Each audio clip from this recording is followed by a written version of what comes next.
I'm just feeling depressed. It's okay, I'll be playing white noises.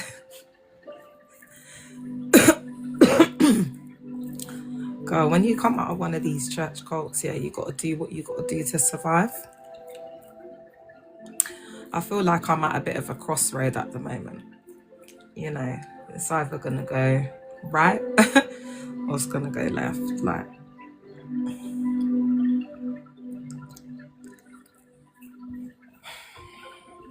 guys, I don't even have anything to say. I will speak, but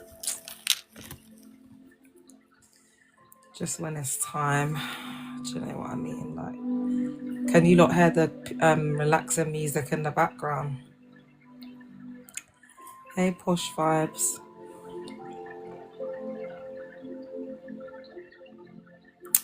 Oh, love you too, babe, man. But we've been through a lot. We've been through a lot. And I don't want to come on here and just like be crying. I kind of feel like I do have my days when I want to cry and I'm still like close to it. But right now I just feel numb. I just feel really numb. You know, like as I lay here and it's like I can barely do any stuff for myself. I can do more now. But I have to take my time. And I'm just like, oh my God, I can't believe that just by making that decision to say yes has resulted in like where I am now.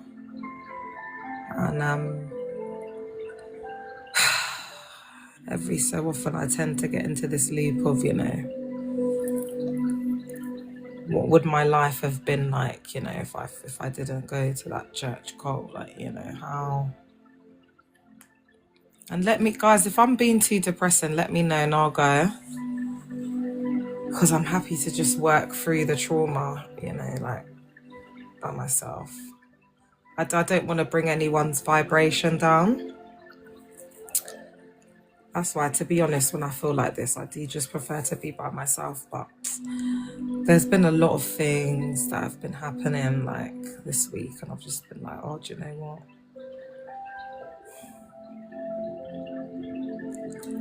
I don't even have a message of like, oh, we'll get through it, all of that today.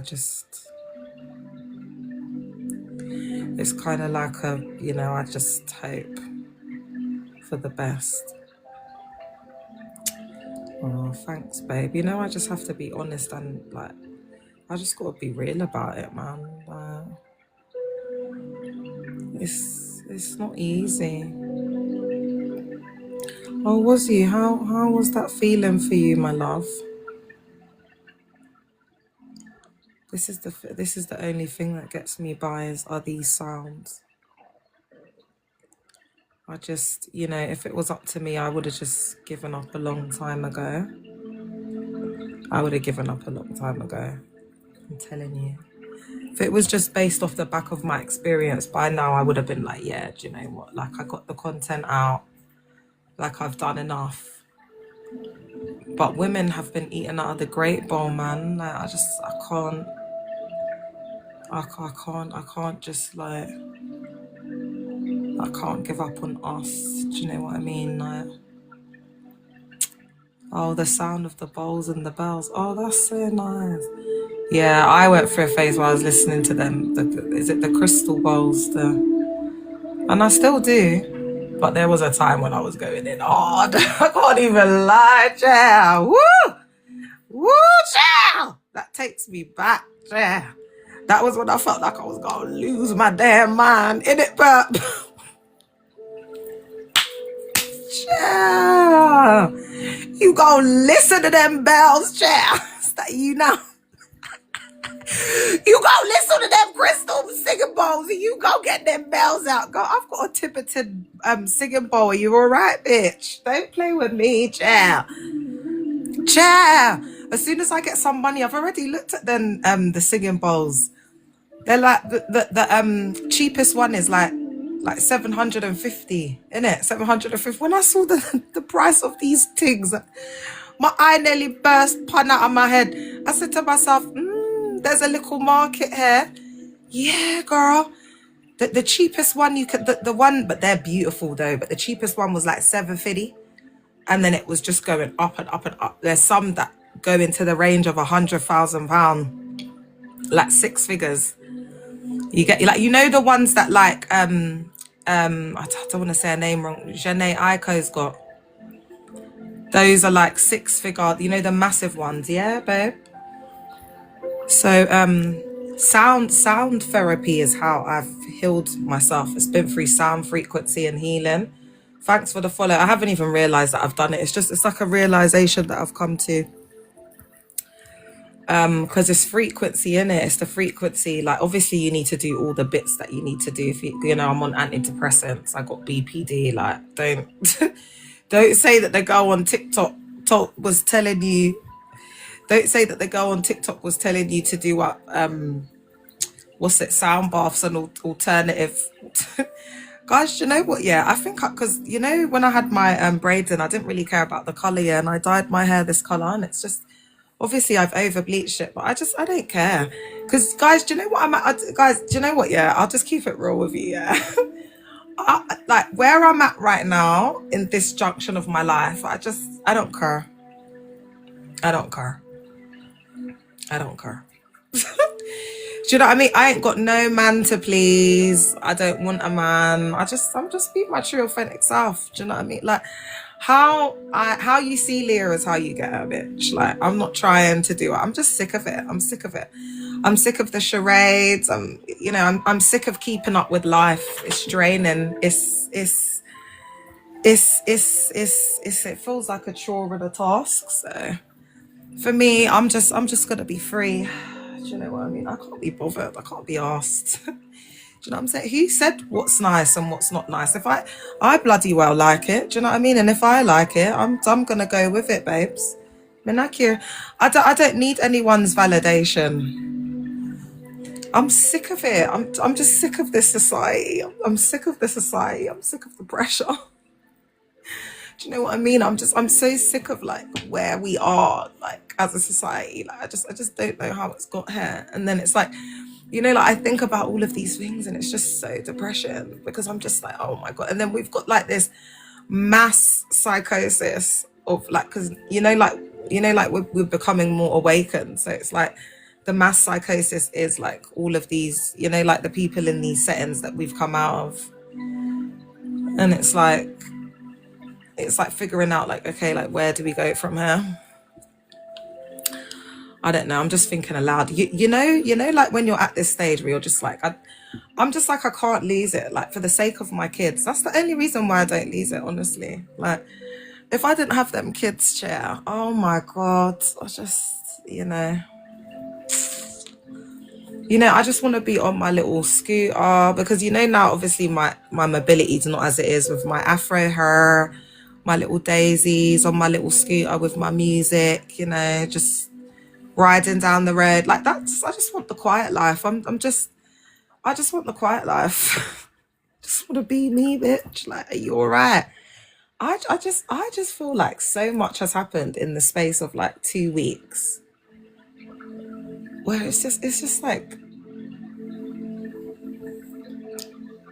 I just can't believe that I'm coming to all these realizations and so many things are making sense. But who's requesting?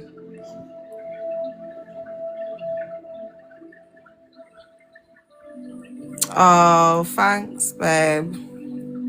Thank you. It's just my hair with nothing in it, babe. This is just, like how I wake up in the morning, because I can't be bothered.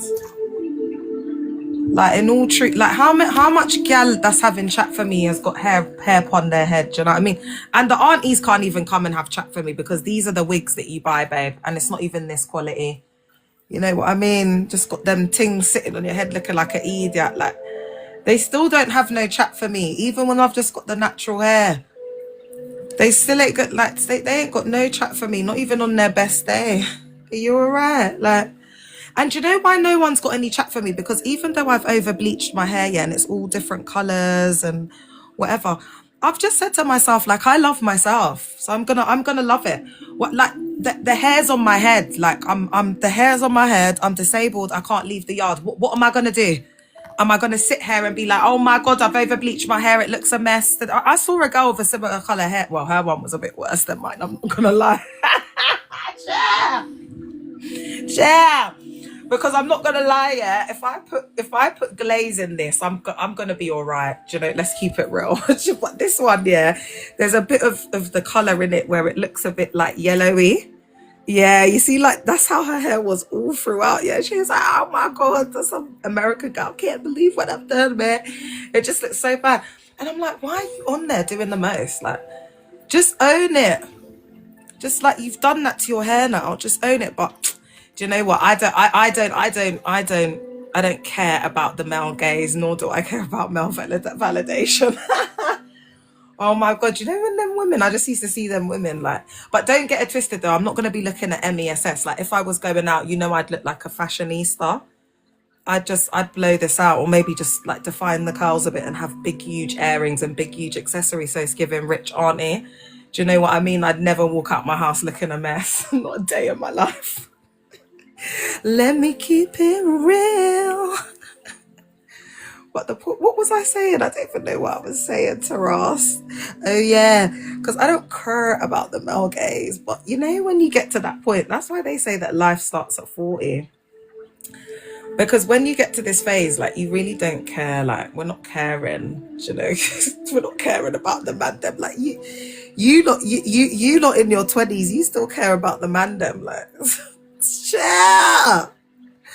Ciao, we've had, you know, like, when you get to 40, it's like, yeah, we've had our turn. Do you know what I mean? Like, that's why I don't understand why they've tried to cause this triangulation with the younger and the older women. But the disconnect has been that, you know, like, the older generation, they haven't told the truth about their disastrous marriages. So there's like this inherited beef, because then, like, the generations have just been getting into it. But thank God now there's a generation of lit aunties like myself who are just, like, outside in these streets, like, telling the younger gal them, like, look, like, what's up? Do you know what I mean? So, like, we're accepting. But yeah, all the rest of them, it's just pepper. That's why them aunties and uncles aren't on social media like that, because they don't want to hear the truth. Do you know what I mean? And then they're just, like, so disconnected from reality. It's mad. It's the same cycles. And these are the type of, like, most of the galdom that you find in these spaces, just washed up. So they married on their own chair. Half of these aunties should have walked down the aisle and married themselves. These aunties should have walked down that aisle their damn self, chair, because they know that husband ain't showed up for them not a day in their damn life, chair. That husband ain't been there for them. He ain't been there for the kids. Do you know what I mean? Like, that man just shows up for, like, the occasions, you know, like, hey Haynes. It just shows up for the occasion, you know, like, when he has to be there by force. It's just a joke. I'm just so sick of the hypocrisy. Do you know what though? I know, like, guys, do you know what? I wish I could say some stuff, but I still got to be careful, because, you know, like, sometimes you think, oh, there's only 14 people, then you get off the live and it's like 1,000 people watching. So I'm really not trying to, but guys, I'm not gonna lie. Do you know what saved me? Because I was just trying to get the front as blonde as I could. Yeah, you know, when I was doing up them braids, right? So I didn't really dye the back. So what saved me is that it looks like, you know, like, it looks like I got some tones going in. Because if the hair had come out all this color, I would have been finished. So it kind of, do you not see what's going in? You see, it kind of looks like an ombre effect. Look, do you see? It looks like it's got different tones going through. I'm quite happy with it. And what I'm gonna do is, I'm not, because, you know, people panic and then they start dyeing it and they just start drying out the hair. What I'm doing is, I'm just waiting for these bits to get lighter. I was thinking to put a toner on it. What do you think? Are there any gal them that do any hair, especially the whitey gal? Can you not recommend a toner for me? Because you see, when it comes to dyeing, you really got to have the whitey gal on board. Do you know what I'm saying? What can anyone tell me what a good toner is? Yeah, it does blend nice, to be fair. I just want a nice little toner to just put on the front. Because once I start feeling better, I'm going to do up something. And I'm going to do that up soon, but I want to keep it a surprise. And then I'll show you lot. But yeah, man, it's just the same toxic cycle. Do you know what I mean? Like, I'm just so sick and tired of just seeing these washed up gal and just like talk about the same thing. It's just like, oh my God, can we talk about something else? I used the DNL toner after I bleached mine. Oh, thanks, Daniela. All right, I'll try that. Because, chill. Yeah. I mean, the colour's gonna like fade out. I've been dyeing my hair since I was 15. Do you know what I mean? Like, you just got, the trick is you got to leave it in it. Like, when you start trying to like dye over it and stuff. Oh, thanks, darling. When you start trying to dye over it and stuff, that's when you just dry out the hair. So I'm not trying to do it. I know some of my hair broke off, but Minakir, it's done now, innit? Like, you can't cry over spilt milk. Do you know what I mean? And I'm not gonna do that. Do you get it? And guys, do you know what? I would have been in such a good place. There was so much going on and stuff like that. Okay, thank you. But it's just been this health, like this. And do you know, okay, do you know what I want to talk about actually? Is the way the BLK community spiritually bypass sickness, disease, mental health. So what you've got is a whole heap of mad people in there, yeah, that are like, I'm not taking any requests, guys. My energy's too low tonight. I'm just not going to do that. I'm not going to take any requests, guys. They demonize mental health. They act like disease, sickness, illness. Oh, it's you, Special K. All right, I'm going to call you anyway, babe, because I'm getting stronger now. So I'm going to defo call you. They act like all of these things is demonic, right? So the moment someone gets sick or they get ill, it's like they're ostracized. They're seen as like the black sheep, especially mental health. Like, I don't understand why people who are LGBTQ, why women and why people with severe mental health, I'm talking about visible vulnerability, yeah, are in there. Like, I just don't get why you would be doing up religion. That's my personal perspective. And I don't even, at this point, I don't even think it's RADICAL. I just think it's common sense. Do you know what I mean? Because this is why in these spaces, they don't want you to have common sense. Because it's like, this is something that's genetically inherent. It could be because of your trauma, whatever. But they're seeing it as a demon. Yeah. So even as anyone speaking to you in the environment, it doesn't matter what you say, all that they're going to be hearing in their head is demon, deliverance, because that's the spiritual bypassing. So you could have something really interesting, really valid to say, but they're just not going to be able to receive it. Like, remember Hannah, who used to come on quite a lot, and she struggles with alcohol, yeah? And remember, she was saying it was a cult. Weren't nobody listening to Hannah when she was coming in DRUNK, dropping all over the place. Do you know what I mean? Like, cursing everyone out. Like, chill. We was just trying to contain it. Like, we all, and you got to understand, like, the facts of the matter is, Hannah was in a better place than all of us, even though she's got the alcohol misuse, yeah, just because that girl could see that it was a cult. But we who were inside, like, you know, with our good jobs and whatever, just indoctrinated as hell. Do you know what I mean? Just slowly unaliving ourselves in there, like working like a slave. It's just mad. It's mad. Like when you think about the depth of it, like I had to like compartmentalize. Oh my God, like I hit rock bottom, boy. And that's why when you come out, you do hit rock bottom. And so that's when you realize, oh, that wasn't rock bottom. That was like the pit of the abyss of no return. Because when you get caught up in these like self-sealing webs, yeah, you get stuck in it. It's hard, man. Because they make you form a lot of like ties, like, you know, like marrying, you know, like everyone in there's like married to everyone, like the son, and They do things, you know what I mean? Like they do things to get people like to like be in it for life.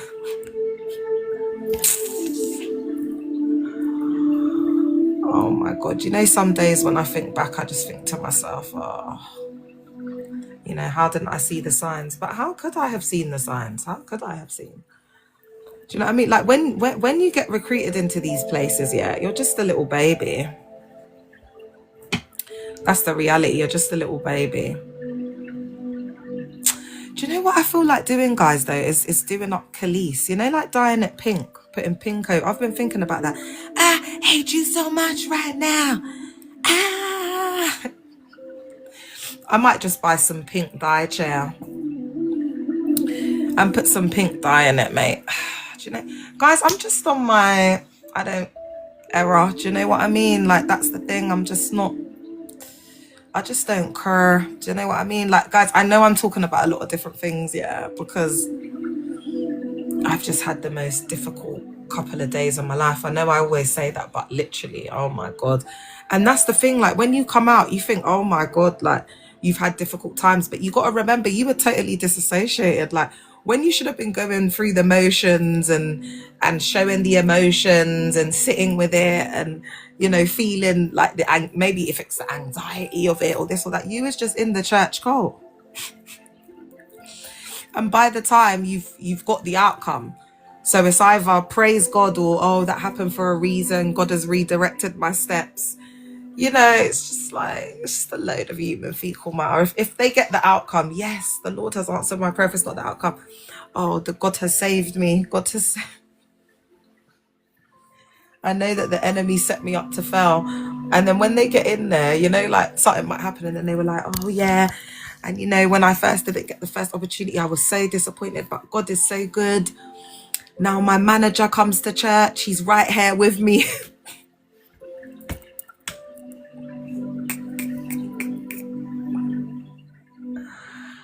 Oh my God.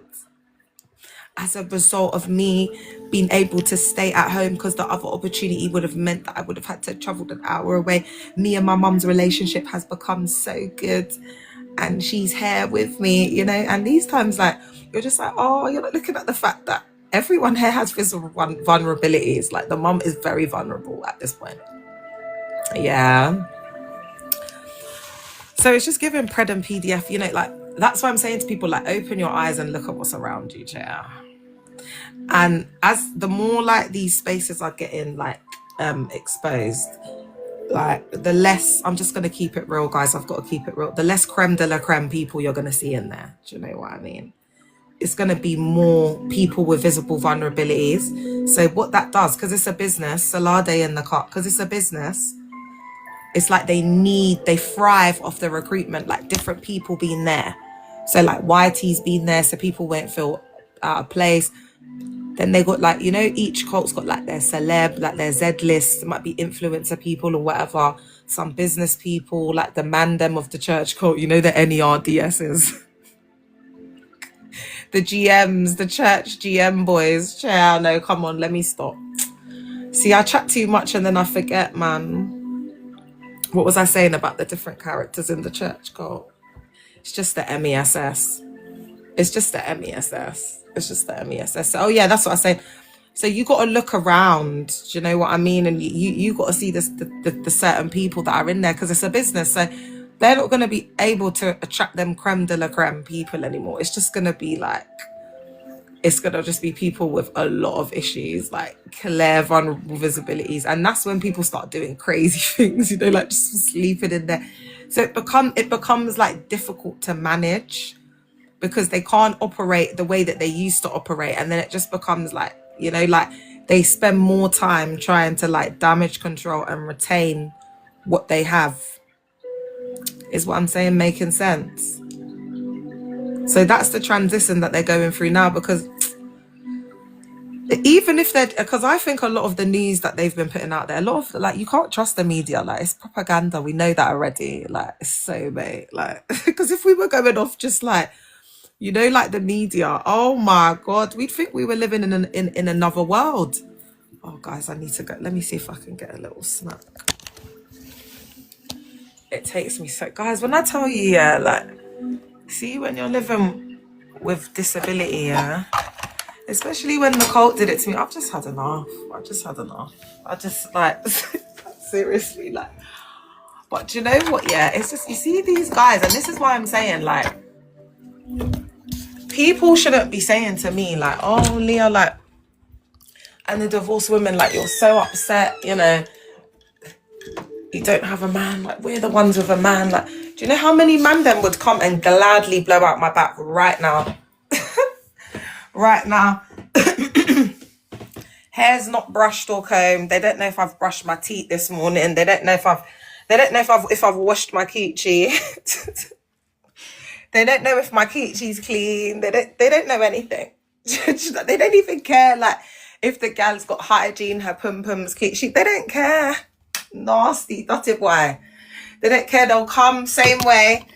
They'll come, they'll be down there, they'll be going down on the gal, you know, and then going back and kissing their wife with their fishy lips.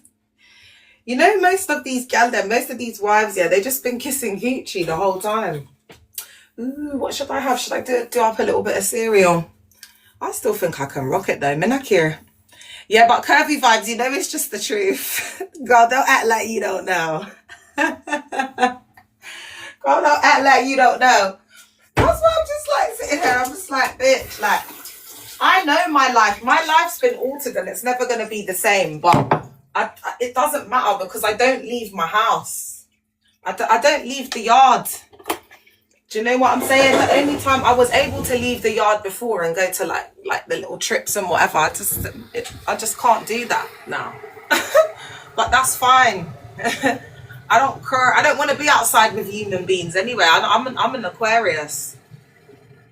I don't want to be outside with human beings. I prefer being on my own. Actually, I like my own company. I've actually realised that, you know, I just quite prefer to be on my own. So I don't care. Like, you know, like when they're just wishing all badness and whatever. I just don't care. Like, babe, I've got hair on my head. Do you know what I mean? Like when they're all like, oh, this, that. I don't care. Even with the over bleached hair, I still look good. Are you all right? I mean, I care. Oh my God. No, but you lot, I'm not even gonna lie yet. I had to come on today. I had to be like, yeah. I don't know what the hell is going on with this tap, but do you know what, guys? I just refuse to change it. They're just gonna put a rubbish tap on, so I'm not on it. What does she put there? Rancid. What do you mean? No, Special K's our friend. She's not talking about me, chair. We're on the same page. Like, Special K's been on many a live, exposing up the culture. And you know them people from the north, they don't rant. They just say whatever they want. So when Special K came on that time, I was bossing up chair. But that's what they need. They need to be exposed, man. They need to be exposed because they've done too much. They've done too much. Guys, I can't even braid my hair at the moment because I've only just started to begin to like be able to move around small distances, so I can't even, do you know what I mean? Like do my hair. I can't stand the sitting down. So now I'm just like, I've just got to embrace the fro chair. Bitch, like, this is embracing. Oh, thanks, Perp. I appreciate the encouragement. This is just me just embracing it. Because I don't care. Even if someone came on and was like, you look funny, I'd just be like, all right, babe. I wouldn't even care because I'm just at a situation right now where I have to love myself. And this is what I'm saying. Like, this gets me onto the topic of self-love. It's not about looking glamorous. Oh, Perp, you're such a queen. It's not about looking glamorous and having like the 2 grand wigs and losing weight. Like, you don't have to understand, like, leveling up, self-love, self-care, healing, female empowerment. That is what is in. That's what's fashionable right now. Do you understand? Like, it's not influencers. And even Kim K's everyone's trying to jump on it. That's what's selling. But what they don't understand is, because are we in the age of, because I know we're in the age of Aquarius, but there's something in Pisces, isn't it? So when you just look at it astrologically, people are trying to like copy it and emulate it because they're seeing a shift. But yeah, it's all within. They're seeing a shift, but because the collective consciousness has risen, i.e. the world, so the people who are kind of like in between the two, and these are the worst type of people who are like in the church cult, but they got one foot in and one foot out, so they're kind of sitting on the fence. And for years, these are the type of breeny gang. They didn't have to choose a side. They were just sitting on the fence, and so they could get money from like Christian content and like mainstream content. But it's changed now. Like in the world, people are more woke, so they're clocking it. They can see the people that are fake, the people that are authentic from the people that are real, because it's like, especially the pick-me's. You see the pick-me's, you only, some of these pick-me's will appear as feminist, empowerment, but it's when they marry, that's when you see that they're the pick-me. Like that's when they really come out. And a lot of them will try and be like Christian feminists, or they try and be like, I don't know, like feminist wives. And it's like, oh babe, I'm gonna hold my hand when I say this to you. That's not possible, my dear. Do you know what I mean? Like, it's not possible, baby. You know what I'm saying? Like, just bare gal lost outside in these streets. And uneducated as well, if I might add. Oh, I've left my book. Uneducated. That's a huge one. And what we're seeing at the moment, guys, is a shift in this. It's not just content creation anymore. It's not that. It's the sharing of advanced technology. But listen to this. This is the revelation. The advanced technology is us. We are the advanced technology. This is the most advanced race that we've ever had, like intellectual wise. So there's an advancement in AI and technology, but that's only to connect us to each other, because we have an internal technology. We are technology, is what I'm saying, making sense. That's why when you look at certain wonders of the world, when you look at a chip, you know, it mirrors certain neurobiology within us. Yeah, because we are one. And that's why you can find, I want to try and have an example, like, you know, this part, like the nose and the eyes, this bit, you find it in animals, you find it in humans, you find it in fruits, apples. You can find that similarly in nature. Again, like the concept of the seed, I don't want to trigger people because they use this a lot to manipulate seed faith, seed whatever. But where that original concept really comes from is that we're one with the universe and everything originates from a seed. You know, you water it, you get that that law of the law of multiplication, growth, etc. But unfortunately, they've done a lot to warp our minds around that kind of seed technology. But what I would say, guys, is with time, try and heal from that, because that's a law of the universe. Yeah. And if you don't want to, you know, like struggle, then you're going to have to understand that, you know, the law of multiplication and even to a certain extent that seed faith thing, because again, that's not like a mega church thing or a new age thing. That's like an ancient, it's a law within, do you know what I'm saying? Like what you put out is what you get back. It's so again, I think we might just have to do some pieces around, you know, changing our relationship with money, how we see it, and you know, like how we incorporate. See, I don't think the hair looks too bad, yeah. Do you know what I'm saying? Oh, thank you so much. Thank you so. I hope your mother's got hair, and I hope your daughter with the washed up 304 that you marry, I hope her bucket coochie will be able to bear you a child, because I might look crazy, but I've got two healthy, beautiful, gorgeous children, and I managed to do that with chronic illness and severe mental health that I didn't know I had. All right, and they've come out healthy, chair. So I hope that the girl that you choose, that's the washed up bucket 304, is going to be able to provide you with that child, because I know in the mega church cult that a lot of women struggle to bear children. So, you know, I just hope when it's your time, I'm wishing you the best. Anyway, I don't care. And babe, even if my hair looks crazy, but I still look gorgeous. I still look beautiful. There's still mandem that will come and blow out this disabled, crazy hair looking back. And yeah, that's the point that I was getting to, guys. That's what I was saying to you. See these guys, yeah, like these men, they're not hard to find, and they're not hard to keep. You know what? I'm just gonna put on my light, because I don't want that idiot to think that he's like affected my self-esteem or anything, because he really hasn't. Do you know how much gal would unalive themselves to have this hair ahead? Are you all right? Man, I blood clock here. That's what I'm saying. Like, I'm not you, babe. I don't worship a man. I'm not insecure. I'm free.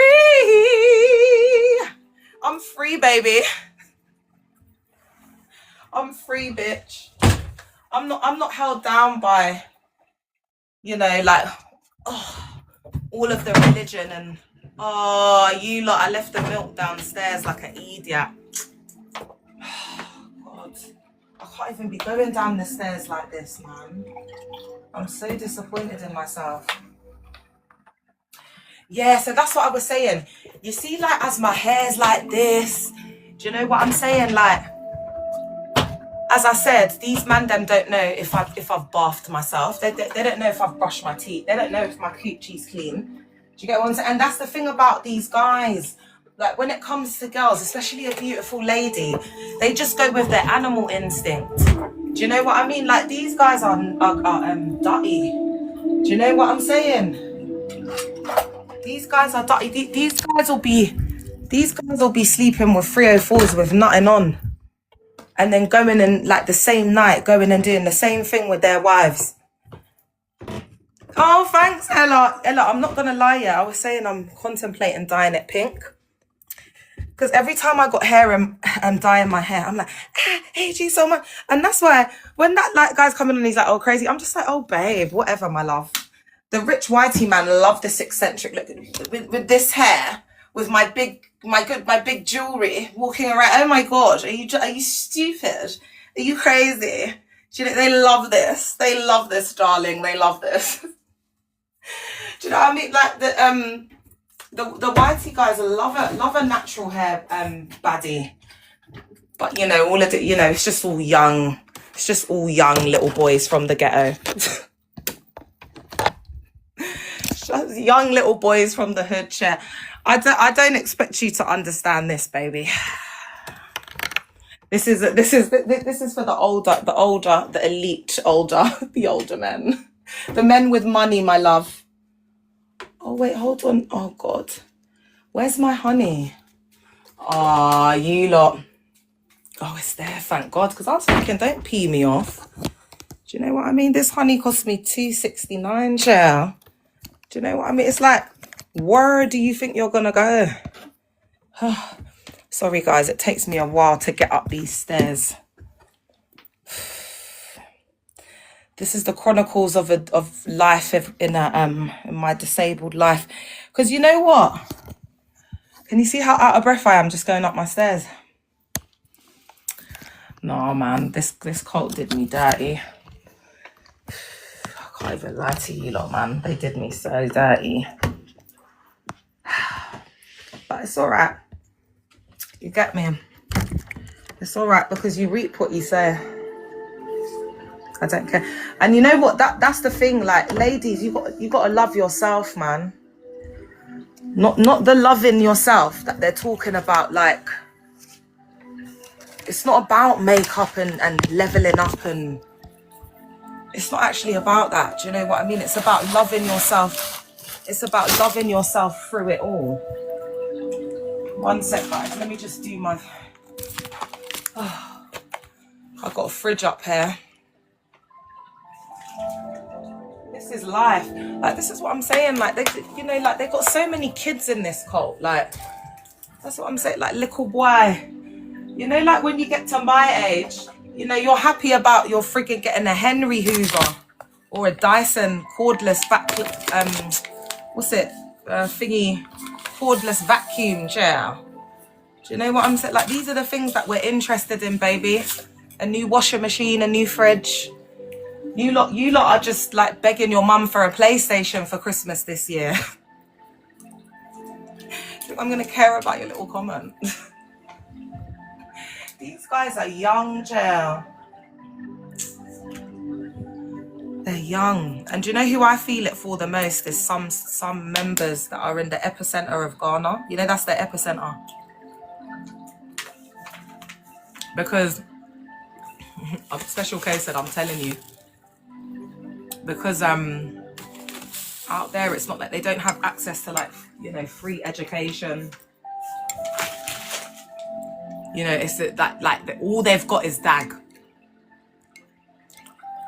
There are people that are attending my ex-cult leader's church cult, and all they've got is DAG's ministry. Like, all they've got to look forward to is to go to that church cult. But you see, the thing about Ghanaians, yeah, they're quite proud people.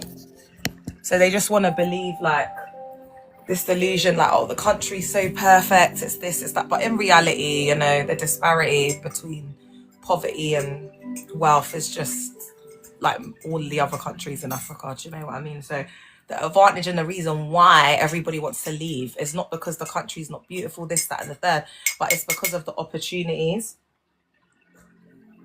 the different systems and opportunities that they have here. Like, the leaders are just too selfish. So the people end up suffering. So whatever someone's doing over there, they know, and this is just common sense, if they're in a different country, like a European country or in the UK, they're going to do 1,000,000 times better with that work ethic and them skills and whatever. Yeah, because of the systems. That's why people are prepared to, like, start from scratch, this, that, and the third, because of the systems. And similarly, that's why you'll find, like, with these church cults, that there'll be a lot of, like, the epicenters will be, like, you know, in the African countries. Mad. You know what? In my older age, I really don't care looking crazy, you know, like, all of the best women that I remember, like, when I was younger, were the women that look crazy. Do you know what I mean? They would just have their fro, or they'd just be, you know, just, like, living like I just don't care. I just want to be free, man. I just want to be free. I don't care anymore. Like, I'm disabled, bitch. I've been bedridden for 3 weeks. This has been the biggest crisis of my life that I've ever had. When I tell you, I can't even hold this bowl. That's how weak my arm, like, my arm's just limp. I can't keep my arm up right now. My arm's just limp. These are the kind of things that I have to deal with and go through every single day of my life.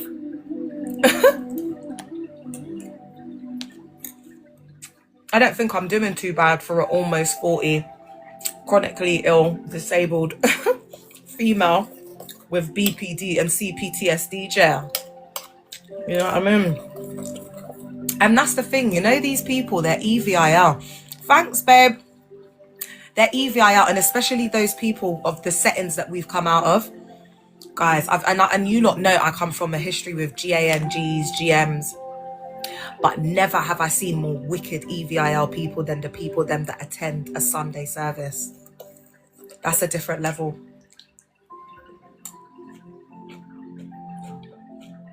They say, oh, don't judge the people. You have to focus on God. But why are you all EVIL? And why are you all in there? And why are you all okay with being wicked to people and breaking people down? You're all on that vibration. So it does matter. The people that are there, it matters, babe. Make it make sense. If someone's in a workplace and it's a toxic environment and everyone's bullying them in the workplace, are they going to want to stay there? And then let's add other layers onto it. So, like, for example, people who don't have stay. Even if the people are treating them so bad in that workplace, they have to stay there. And there's also that. There's a woman I know of right now. Even if she wanted to leave the cult, she couldn't. And she would never see it as bad, guys. And do you know why? They've kept her there as like an au pair and a lave for like over like 16 years. That woman hasn't advanced anywhere. They've just been passing her around to look after different people's kids. Ain't that sad? And she thinks, oh wow, the church has done so much for me. She's got a big daughter back home from wherever it is. I think it's somewhere in South Africa.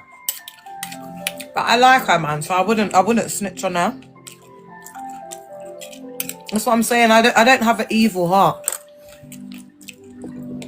Because I could have done that. I know exactly where she's staying. But that's just wickedness. That's how they are. Do you know what I mean? As soon as you leave the cult and you got your stay, they go, not even your stay. After you leave there, they go and report you. There's people that have done that, you know. they go and report you to the immigration home office. You lot, did you see that pastor that was called the ICE agents because the protesters in, was it Minneapolis or whatever, went inside the church?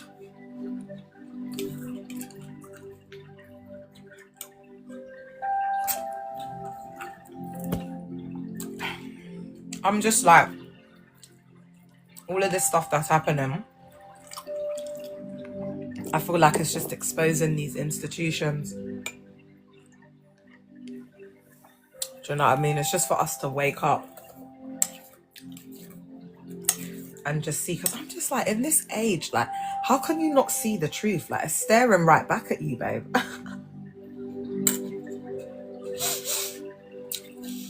Even Drisky did a skit the other day that got like, was it hundreds of millions? Did you not see Mike Todd's reaction? Oh my god, it was so funny.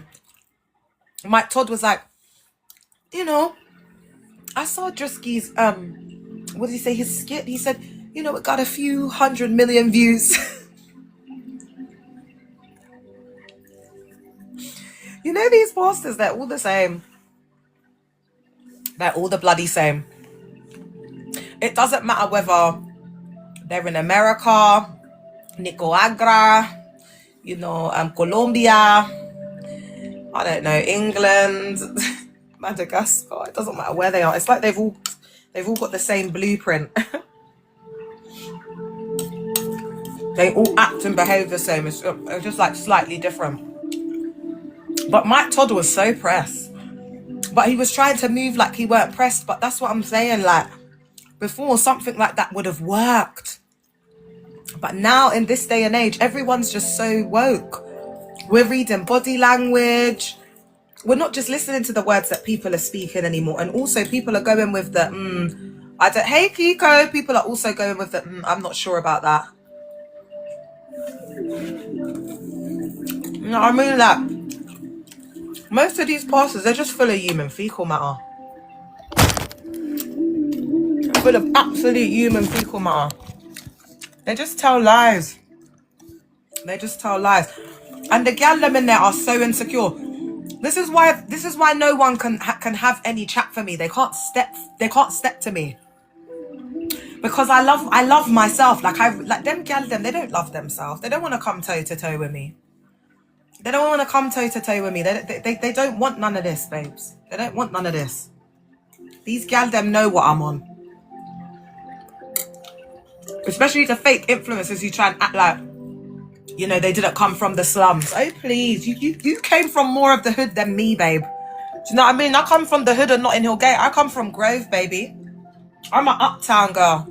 Uptown girl. She's been living in a rock and roll world. Rustin' girl. She's been living in a white bread world. Do you not remember, was that Westlife? And when she knows what, because they tried to do another, what group was that Ronald Keaton was in? Was it Boyzone? No, it wasn't Boyzone. How can I not know when we met them on the tour? What were they called again? Was it Boyzone? Yeah, girl, you get me. Uptown girl. That was my day, boy. We had Westlife. You know, Westlife and that. You know, the YT boy bands. Yeah, like my generation's different. Like, seriously, like we've survived a lot. That's why the millennials, like, it's just a different vibe. You know what I mean? Like, we come from the Paris Hilton, like Britney Spears era. But I am gonna say, I'm not gonna sit here and act like I'm not woke, because I am more, you know, like more like you could say, I don't think I'm passing whatsoever, because I just feel like YTs, you know, when they look at me, they see brown skin, they see black. But when we get into like colorism and, you know, like just the fake ideologies that we have within the BLK community, I have to be, you know, aware of it. Do you know what I'm saying? And obviously I do have a slimmer frame. I'm not really curvy. Like, skinny was very in back in the day. Oh my God. You know the video, girls? Guys, do you know what? I'm not going to lie. Because I was that, her, she, and the queen, at the time, I didn't really respect the 2000s. Because we were coming out of the 90s, and it's like, how do you beat the 90s? But we were the trendsetters. We were the new ones. You know what I'm saying? So I was just that. You know what I mean? Like, just embodying it, just living it. So now when I look back, I'm like, oh my God, I'm really glad I got to experience a bit of those 2000s. Like, I had that little bit before, like, getting recruited into the cult. But yeah, back in them days, boy, it was like the thinner you are. Do you get what I'm saying? The more the man them are on you, chair. And then the gal them that had, like, back off, they had to have tiny waists. Like really tiny waists, and then just back off. Because that was the look back in the day. Ciao. The body standards and the beauty standards back in 2000 was mad. To be honest, I don't even know how they got away with it, chair. That's why we have so much eating, you know what, you know, stuff like that, because that was really the time when we saw a lot of, like, the emergence of that, you know, like the influencer culture and stuff. It's just not really, like why am I gonna come on here and sit here and my hair be all done? Sometimes it's nice to do it, don't get me wrong, and this, that, and the third. But why am I gonna come on here doing up that? Like, for who? For what? To me, it just doesn't make any sense. Like, what are you doing that for? And then you're gonna go and take out your piece and take out your thing to sit down and that's the thing, yeah? That's performative. But remember, that takes energy.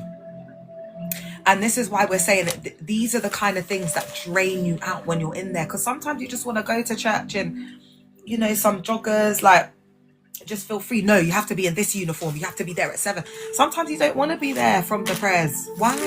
Sometimes you just want to bowl through, just sit down. It's too organized. It's too stifling. There's too much pressure. That's what makes it a high control environment, because you can't just come and do what you want to do. There's no freedom. It's like once you're locked in, once you agree to that role, to be in the choir or committing to whatever it is that you're committed to, it's like now you're just like part of this system. And you got to pay for the uniforms, and you got to be at the choir rehearsals at this time, and you got to do this, and you got to. There's no freedom. So it's like you can't just come to church when you want and just be chill. And you know what? They've really messed it up, because it will never be the same again.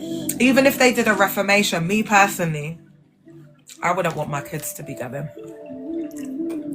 I wouldn't. I just don't think that they're safe spaces. It doesn't need a reformation. Like, they've got to open their eyes. Do you know what I mean? They can't be living in the clouds like that. It's like the government has to step in, man, and just make certain change, safeguard it. The government's got to come and step in. Do you know what I'm saying? And just enforce them laws and them changes. You get it? So that it becomes more effort.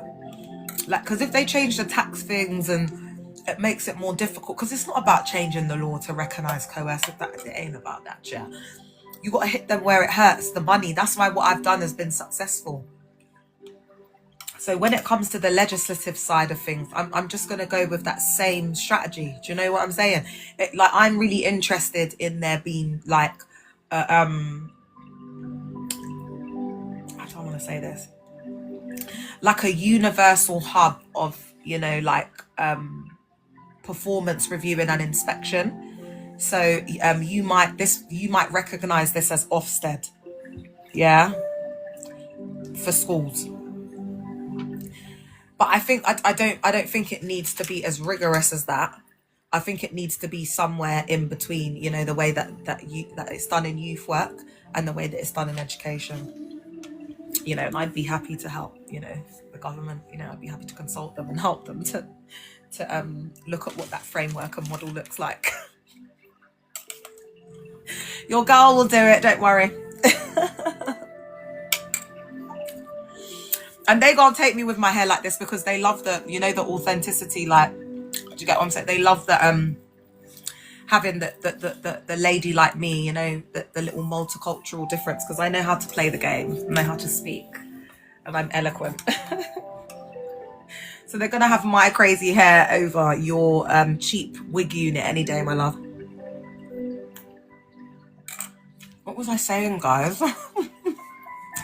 Guys, you know I don't let things go. You know I hold on to things a lot. What's that bitch? Who are you talking to? Do you know what I mean? Who are you talking to, babe? But I know my hair looks crazy anyway, so I'm like here. But that's another thing. That's why you have to be honest with yourself, because a lot of women are married to brokies in there. They're married to brokies. They're married to, you know, guys who can't let blow out the back. So when they hear me saying it, they're really, it's bunning them because the truth hurts. But if you've already told yourself that truth and you're not in like cuckoo land, then it won't affect you. And that's why we're seeing the collapse. Oh my God, you see these man them, yeah?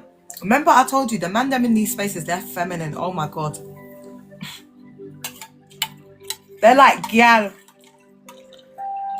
I've met more like guys from the LGBT community that are more masculine.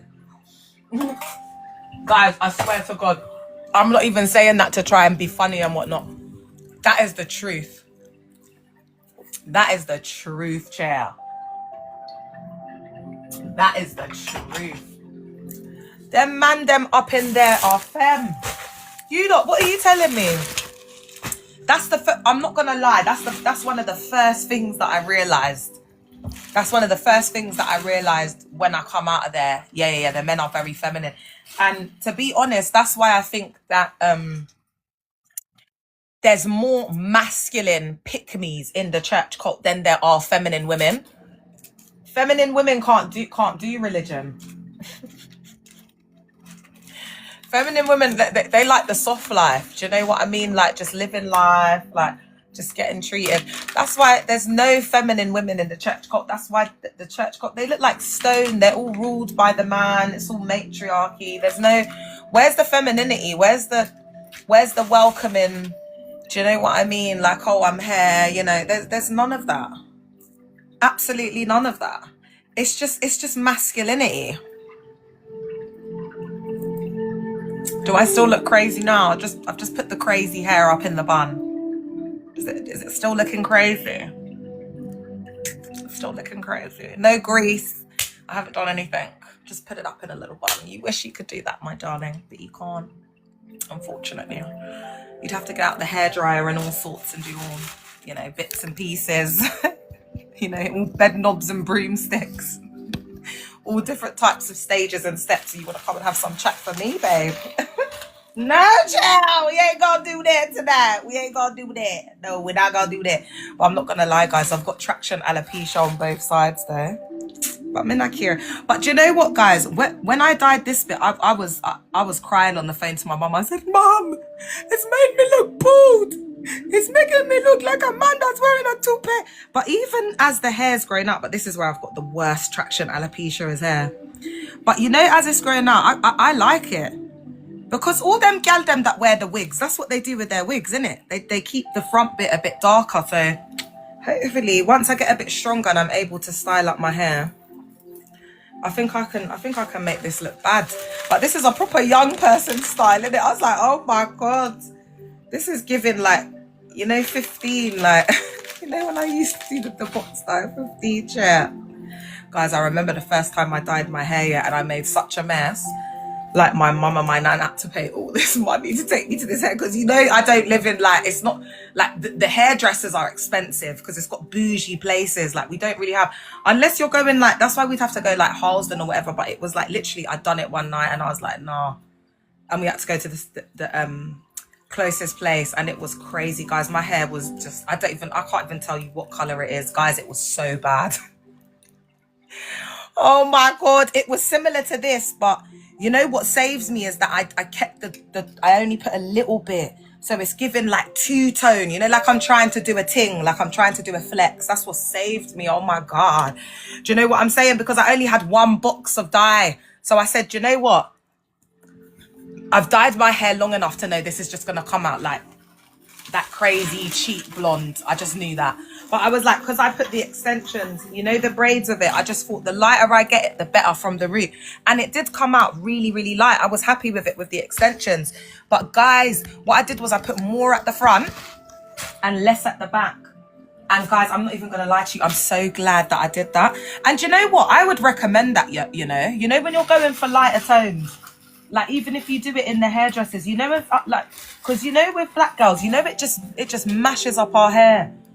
So if you just dye even sections, like I never dyed this bit here because this is where the traction alopecia is. So if I dyed this side, I would have just been bald. So you can't do what's fashionable. You have to do what your hair. If you know all your front bits all week, do an ombre, like feather it, like do the ends. You gotta look good. You gotta make it look good. That's what I'm saying, guys. You can't be following fashion. I don't get it. Like gal them with alopecia's trying to follow fashion. Do you know what I'm saying? Just be your free self, chair. Guys, I'm just gonna have a blem in the background, but I'm still gonna be talking. I don't know, man. I've been doing just like a lot of reflection, just like on it. But guys, do you know what? It's been good for me to come on here. I'm not even gonna lie, because I was feeling depressed and down in the dumps. Do you know what I mean? Guys, do you think is there something in the air? Because everyone I speak to is going through it, chair. All the survivors, like when they've been messaging me, hitting me up, like they're just going through it. But do you know what, guys? You have to, like, for me personally, what keeps me sane is just understanding that this is still an old cycle of the same year. Do you know what I mean? So there's like a lot of loose ends. Like that's what I'm telling myself, because I'm thinking, bitch, from March, this better get better this year, chair. Otherwise, like at this point, guys, what are we doing up? I say we all just do up, you know, like just go into the jungle. Do you know what I mean? No, we ain't got no jungles. The forest. Just do it up, you know, Kabbalah Kingdom, chair. That's why I'm not gonna lie, like, you know, usually on like serious topics and stuff, when people do jokes and stuff, I don't like it, yeah. But when that whole Kabbalah thing was going on, someone commented and they were like, oh, like basically I'm like that close from like coming to join you in the jungle, yeah. And I was busting up because I'm not gonna lie, like it resonated. I was like, yeah, I get it. You get it. Because there's such a thin line between sanity and then insanity, isn't it? And I'll tell you something, guys. This is where the pastor will take you. Because what you don't realize is that there was a lot of times when you come out of the cult and you're looking back that you were in psychosis. Where you had, you know, like you may have had a BPD slitting, or they may have, you know, you might have had a psychotic episode or whatever. But it was just, they just give it different names. So like hallucinations, seeing in the spirit or whatever. Hearing the voice of God. What's the voice of God? Anything that aligns with the cult leader's words and doctrine, isn't it? Anything that's outside of that, we're not too sure about it. That just sounds like totalitarianism, my love. It sounds like a dictatorship. It sounds like indoctrination. It sounds like a tyrant and a dictator. It's giving cult. So most of these church cults, they operate like businesses. And guys, I'm not even going to lie to you. See, when I clocked it, yeah, I was like, oh my God, I was devastated, man. I was so devastated. I couldn't believe it. Like, just when the day I clocked it, and I was like, raw, it's just all been about money. Ross Clark. The whole time, you know, people are giving up opportunities, like times you can never get back in life. Even, you know, one of the biggest travesties and heartbreaks that we don't really focus on is also like you not marrying the love of your life. You know, like breaking up like relationships and families. Separating families, because it's like a thing where you see right now, for example, it's like we're almost seeing like it's like a civil WAR, the beginning of it in America, right? Arguably. Now let's use the ideological perspective of a civil WAR, what you get in that dynamic, and the reason why it's called a civil WAR is because you get like households rising up against each other, like, you know, family rising up, because it doesn't, you know, like with the whole MAGA thing, like if there was a WAR that broke out tomorrow, there will be some people, like households divided, who are going to be on the opposite side, right? And similarly, like when you join these church cults, it's like a spiritual civil WAR.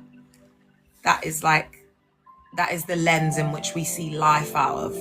So it puts us in hyper vigilant, hyper aroused states. We become like a soldier, and they do use that analogy, like a spiritual soldier. So similarly, we come out of the cult with PTSD, you know, like seeing things, you know, like all of that, like all of the things that come with it. So, you know, like similarly, a soldier on the front line would see his friends getting unalived. So those are seeing, you know, really traumatic things, like people getting excommunicated, publicly humiliated, you know, it could be revelations that you come to post-cult exit, like myself, women getting raped. Could you imagine? I remember when I looked at all the characteristics of a cult, and I met every single one apart from the schmegshore abuse, and I was like, oh my God, thank God that none of that happened in the cult, you know? So when I first came out speaking, I was very calm, very professional, but after I started getting the calls from the women, I said, nah, man, they're taking the PISS. No. You're not gonna use me to support a nonce. Do you know what I'm saying? And then create like this environment where PDFs and mandem like that and preds and that can thrive in that environment, and you're using my voice as a weapon.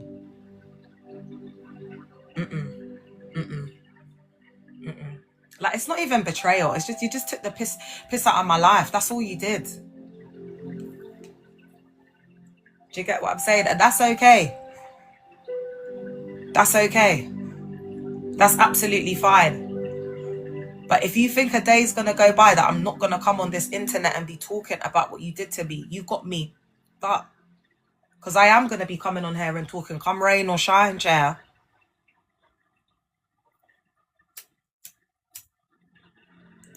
And I need these people to know, yeah, that are in the church cult. Like, I don't care what Dag's saying in Ghana.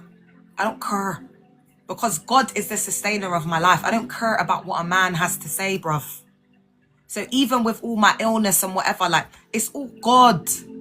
It's got nothing to do with that. And that's what I was coming to. I was saying that with that prosperity gospel, it's really dangerous because it frames people as like, when they've got mental health, they've got physical disability, whatever, it's almost like they're like it's like it's leprosy, you know, like it's like all those people go on like they're going to catch it or something. It's weird.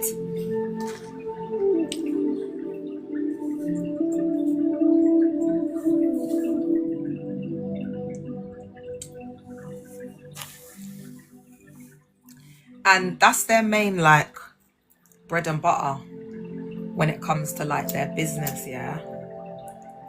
It's their claims of healing the LGBTQ plus community, healing the sick, raising the unalived, miracles. Now, this section, Leah, remember to put it in your book. The miracles element, we kind of let that go over our heads, but the miracles and healing, it kind of overlaps and intertwines, because you've got to remember, this is how they take advantage of people who are believing in divine miracles to heal sick children, relatives that have got months to live, really severe cases of mental health. It's a lot, guys, isn't it? Guys, you know it's never going to be, you know, unicorns and raindrops and, you know, flowers with me. It's, you know, it's got to be the truth at the end of the day, because I'm not going to sugarcoat it. And according to my experience, it was just HELL. Like today I was thinking about the times. Oh, thanks, Els. Today I was thinking about the times, you know, like in preaching, when the pastor would be like, you know, when someone's like left the church cult and they'd be like, you know, you're saying you've left the church and now you're saying bad things about the church. And it's like, I do mean to tell me that the church hasn't done anything good for you? And they'll be shouting, getting worked up, aggressive, sweat, spitting, everything, loosening the top, the tie, everything. Thanks, Els, everything. Doing up. Did the church not help you? Did the church not help you? Did the church not make your life better? So they've got all of this stuff going on in there. Do you know what I'm saying? And then on top of that, to add another injury to insult, is a lot of those pastors, like, I'm going to say maybe, I'm going to be generous, but it could be a lot lower than this. But in my heart, I want to say 50 to 60%, but it's probably going to be a lot lower than that. They genuinely believe that what they're doing is right. You know, there is a percentage of pastors and people in leadership that genuinely don't know that what they're doing. And the reason why I think God gave me such a good pastor, like a spiritual father, was because I do believe that he did genuinely believe that what he was doing was the right thing. I do genuinely believe that he thought, you know, the ministry and all of the stuff that he was doing for me, you know, was for the best. But unfortunately, when people are in these systems, guys, they just get corrupt. They change. I'm sure if you've been in there long enough to see the transition, but they would say it like cover it with the transformation, how people are, you know, new creatures in Christ and stuff. But if you're in there long enough to see a person's, like, I want to say, like, fake level up from, like, you know, like, it might be over the course of like 5 years, 10 years, like something like that. You know, you see their transition from being single to being, you know, engaged and then married and then have their first child, and see them get appointed as a pastor, and you really see that journey. And then usually they put those kind of people up on a pedestal. Do you know what I mean? And it's like that, like me and my ex-husband were like that for the cult. You know, like, we became the exemplary couple. Like, people didn't even think that I had recruited my ex-husband from outside in the cult. Like, everybody assumed that I had met him in the cult, and they assumed that we had been, you know, because I'd been there for years. So they just thought that my ex-husband had been in the cult for years, and that it had been like everybody else, you know, recommendation, arranged, whatever. Oh, H, do you know what? I'm gonna call you back, bro. I'll tell you why. I'm gonna call you back. How are you? Bro, I've been going through it, man. And you lot can still see I'm quite pale. I'm just kind of, you know, getting out of this. I've had it's been a horrendous flare up, horrendous. But you know what, guys, needed to happen, because I've been pushing myself and I've been doing things that I'm not well enough to do. And if I continued that way, I think I would have just ended up unalived. And it's been, and I think for all of us in different ways, so take what resonates and leave what doesn't. But I think for a lot of us, we're probably coming to this realization, oh my God, I've been in survival for so long. Oh, thanks, bro. I'll call you this week if you're free. We've been in survival, and that just messes up your nervous system or your internal organs, everything. So it's like different realizations and a lot about self, because for me it's been a lot about self and just accepting, like, you know, this is my reality. Like, I am disabled. I do have autoimmune disease that has affected my functioning. And over time, it is affecting my mobilization. But, oh God, your body shut down last month. Oh, stop it. Okay, so it is happening to more people then, because it's happening to a few other survivors as well. And you know what? That it's hard. It's hard, you know, when you're self-sufficient and independent and you're used to working and that, and then it just like, you just go into that. I think it's freeze, because it's not fight and it's not flight. It's just freeze, isn't it? Like, the body just breaks down, and my body did that, but I couldn't walk. Like, I think the messages that were just getting sent to my body, because, you know, was just that she can't move. That was the messages, like, she cannot move. And guys, I'm not even gonna lie, if it weren't for my spirituality and how I view life and the rhythm and flow of life, that would have turned me MAD. That would have turned me MAD. But I had to just be like, do you know what? My body is telling me to rest. and I need to listen to my body and move with the rhythmic flow of what my body is telling me that it needs to do right now. And instead of me fighting it and going against the flow and rhythm of life and what my body was communicating that it needed me to do, I just surrendered. I surrendered in that situation. Do you know what I mean? Like, I just surrendered and said, okay, there's nothing more I can do now. I am bedbound and I cannot walk. And for like 2 weeks straight, I could not walk. Guys, I'm not going to lie to you. It was painful, man. I had district nurses coming out here having to change my sheets. It's been tough. And you know, usually like I vlog it and I just wasn't able to barely vlog anything because it was going down, man. It was going down.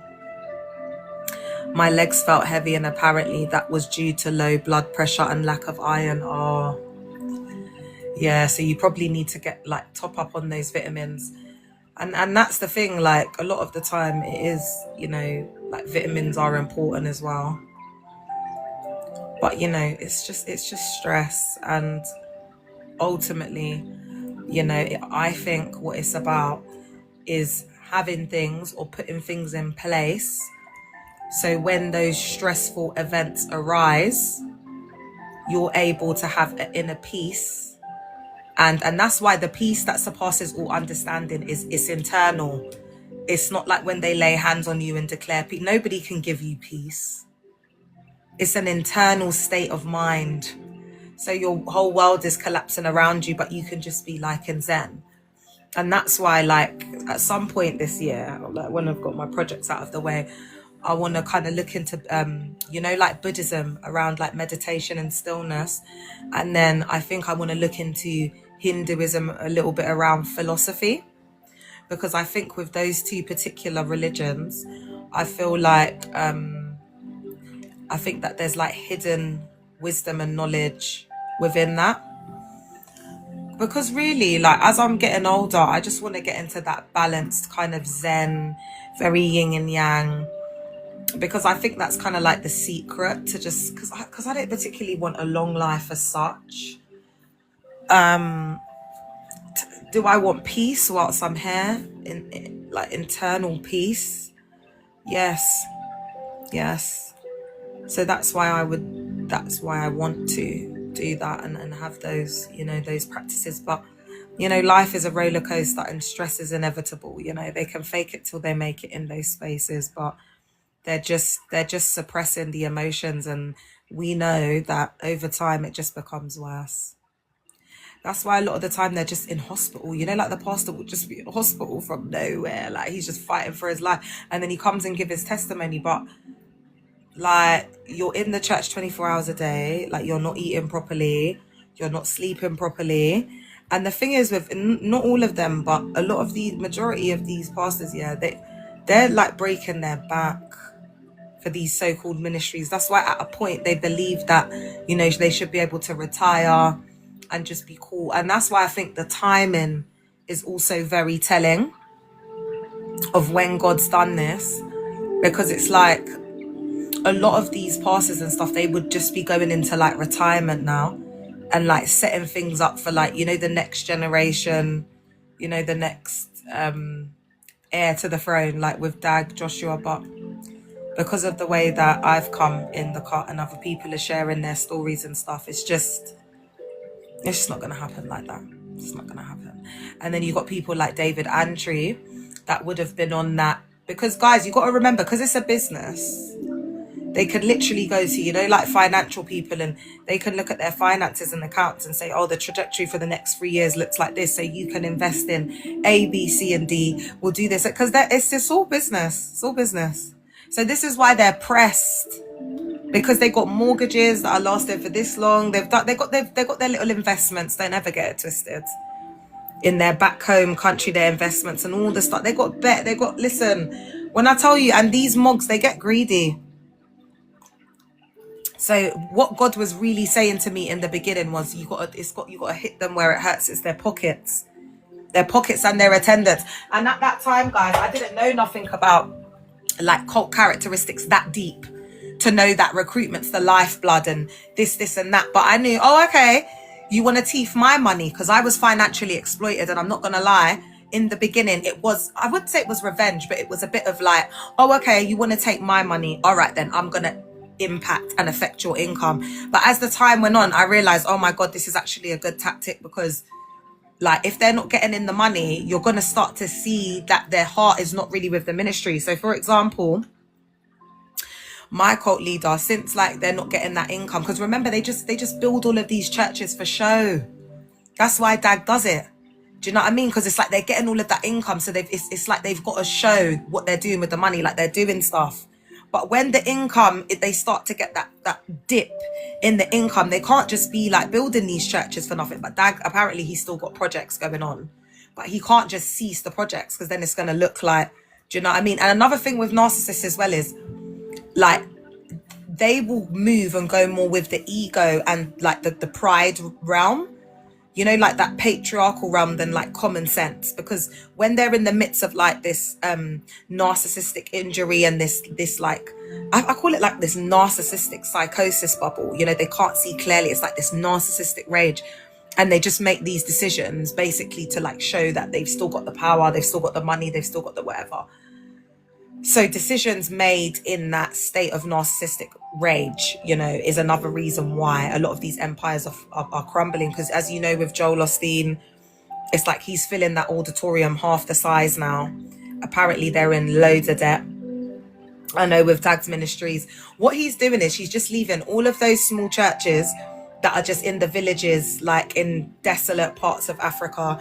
And he's just like saying to those pastors, I'm not now paying you to be full-time missionaries. You've got to go and find a job in Ouagadougou, and there's no roads, and there's no airport, and there's no, like, how, what? So it's like they even stay there and suffer. And remember, these people have built relationships with people. Even if there's only 4 people there, they've stayed loyal to the mission that they've been sent on. But when someone's looking at it from a business lens, they're saying, okay, 70% of the income, which they didn't expect, because as I said to you, they got their financiers, their accounts people that's telling them, you know, it's naturally been going on this trajectory for all these years. They never would have thought this would have happened. Are you all right? Where it's like they feel like they're living in an alternate universe, because this religion has always got their own way. They've been able to get away with MURDER. They've been able to get ABUSE people have things their way, be EVIL and get away with MURDER, be EVIL and get away with talking to people how they want. They're just EVIL. Yeah. So now, like that, people are getting woke and saying, no, well, actually, we're not going to have that. And actually, this isn't a Christian nation anymore. It's closer to secularism. And actually, we just don't want those, you know, that rhetoric and those ideologies in our society. Like, we're just not here for it. And so they no longer have that, like, oh, there's a word that they're using. It's like that ancient authority. And that's why they love singing, you know, like, oh, ancient of days. Like, they have thrived and camouflaged and hidden themselves in this ancient authority that they get with, and what I think one of the first steps that I think it would be really good for, especially like the British government to do, is really make a distinction between Church of England, the Catholic Church, and these backdoor Pentecostal things. Because and you know what, guys, I'm not gonna lie, if this was to start getting totally out of control to the point where it starts to seep into wider society and the groups that are, you know, higher socio-economical classes, status or whatever, then we'll see them doing stuff, yeah? But until that time, they're just going to leave it, chair. They're just going to leave it. And if the British government were to stand up and say, well, we believe as a United Kingdom, like as a nation, that the one true church is the Catholic Church and the Church of England. We reject any other churches, so we don't actually consider them as churches, we consider them as charities. Do you not understand where I'm going with this? So this year, I need to really get people, I need to change their misconceptions, because I need people to understand that they're charitable organizations. They are not churches. It's for the purpose of religious activities, for the betterment of religious whatever. So it's like they're saying, oh, okay, we're going to let you, because of your freedom of rights to practice whatever religion, and it's a democratic society, we're going to let you practice your religion under the Charity Commission guidelines and whatever. But the one true church that's recognised is the Catholic Church and Church of England. No other churches are recognised, and that's on period, point blank. So I think now they're beginning to understand that that's what it is. And they're not liking it, because historically they've ridden off the back of like Catholicism, or the fact that we're a Christian nation, and they just been getting away with so much stuff. So the fact that now they're getting challenged, and actually it's more... it will do you more damage than it will good now to outrightly say that in 2026 you're in one of these backdoor church cults. Like, people will probably maybe want to keep it on the DL a bit now. They won't really want to like say, do you know what I mean? Because it's just looking crazy. That's where we're at. But remember, historically they've had the power to like sign off things to do with schools, but remember, even that's changing. Like, Catholic schools are good, don't get me wrong, but in like 10 years time, I don't think there's going to be any Catholic schools left. Like, the academies are taken over.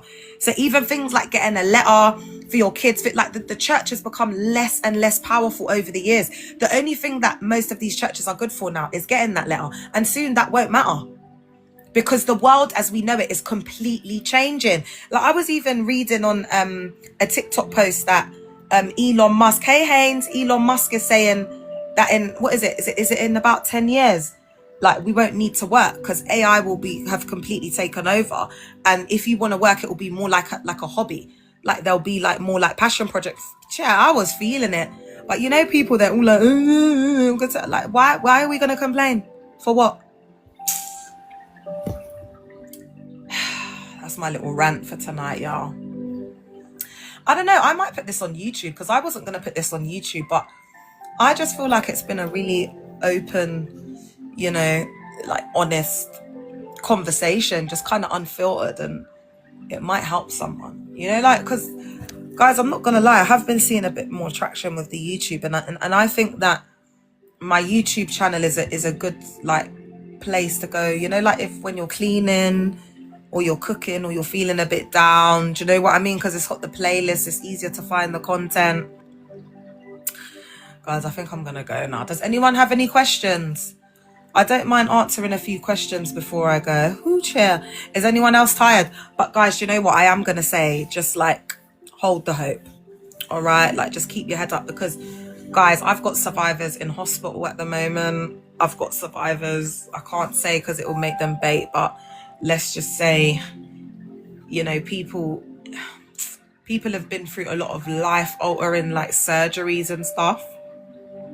Thanks for the follow, A1. A1, please follow my main account in this box, because this is just a backup account. I don't come on here regularly. I've only come on this one today because I just wanted a chill time. A lot of people try and report me to get me off the net. I should call myself like Leah the Truth Slayer. Innit? Do you remember Buffy the Vampire Slayer? Leah the Pastor Slayer. I think the Truth Slayer. Oh, guys, I can't believe it, man. And I want to say, for any people who are still trying to do up Christianity or whatever, like, my heart does go out to you. Because I also share in the same grief and mourning as y'all, as much as you think I don't, on the sadness and the grief and the sorrow of the state of the church at the moment. And I dedicated 18 years of my life to it. I really did believe in it. So, you can't just, switch off emotions. It was like being in a marriage for 18 years, because actually psychologically, my cult leaders got the different stages of like commitment that you have to be in, like as a church member. And I don't remember all of them, but there's like fair weather commitment, merry weather commitment. Like, he's just named different types of commitment, chill. And I think the highest form of commitment that you can get to the church is marital commitment. And this is where it becomes a bit warped. And this is why I say that all of the women in there that become spiritual daughters of the house, they become like a spiritual sister wife to dag, because you're not in marital commitment with God, and you're not in marital commitment with the church. You're in marital commitment to the cult leader and his self-sealing system, because everything revolves around the cult leader.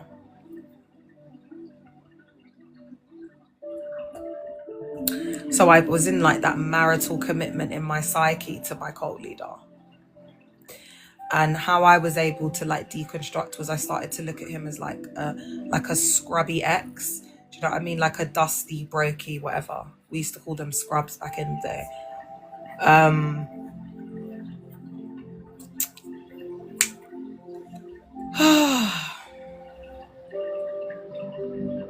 And do you know, I think as I'm winding down to go, I think one of the most upsetting parts about this whole thing is hearing from, you know, the women that have struggled in these marriages.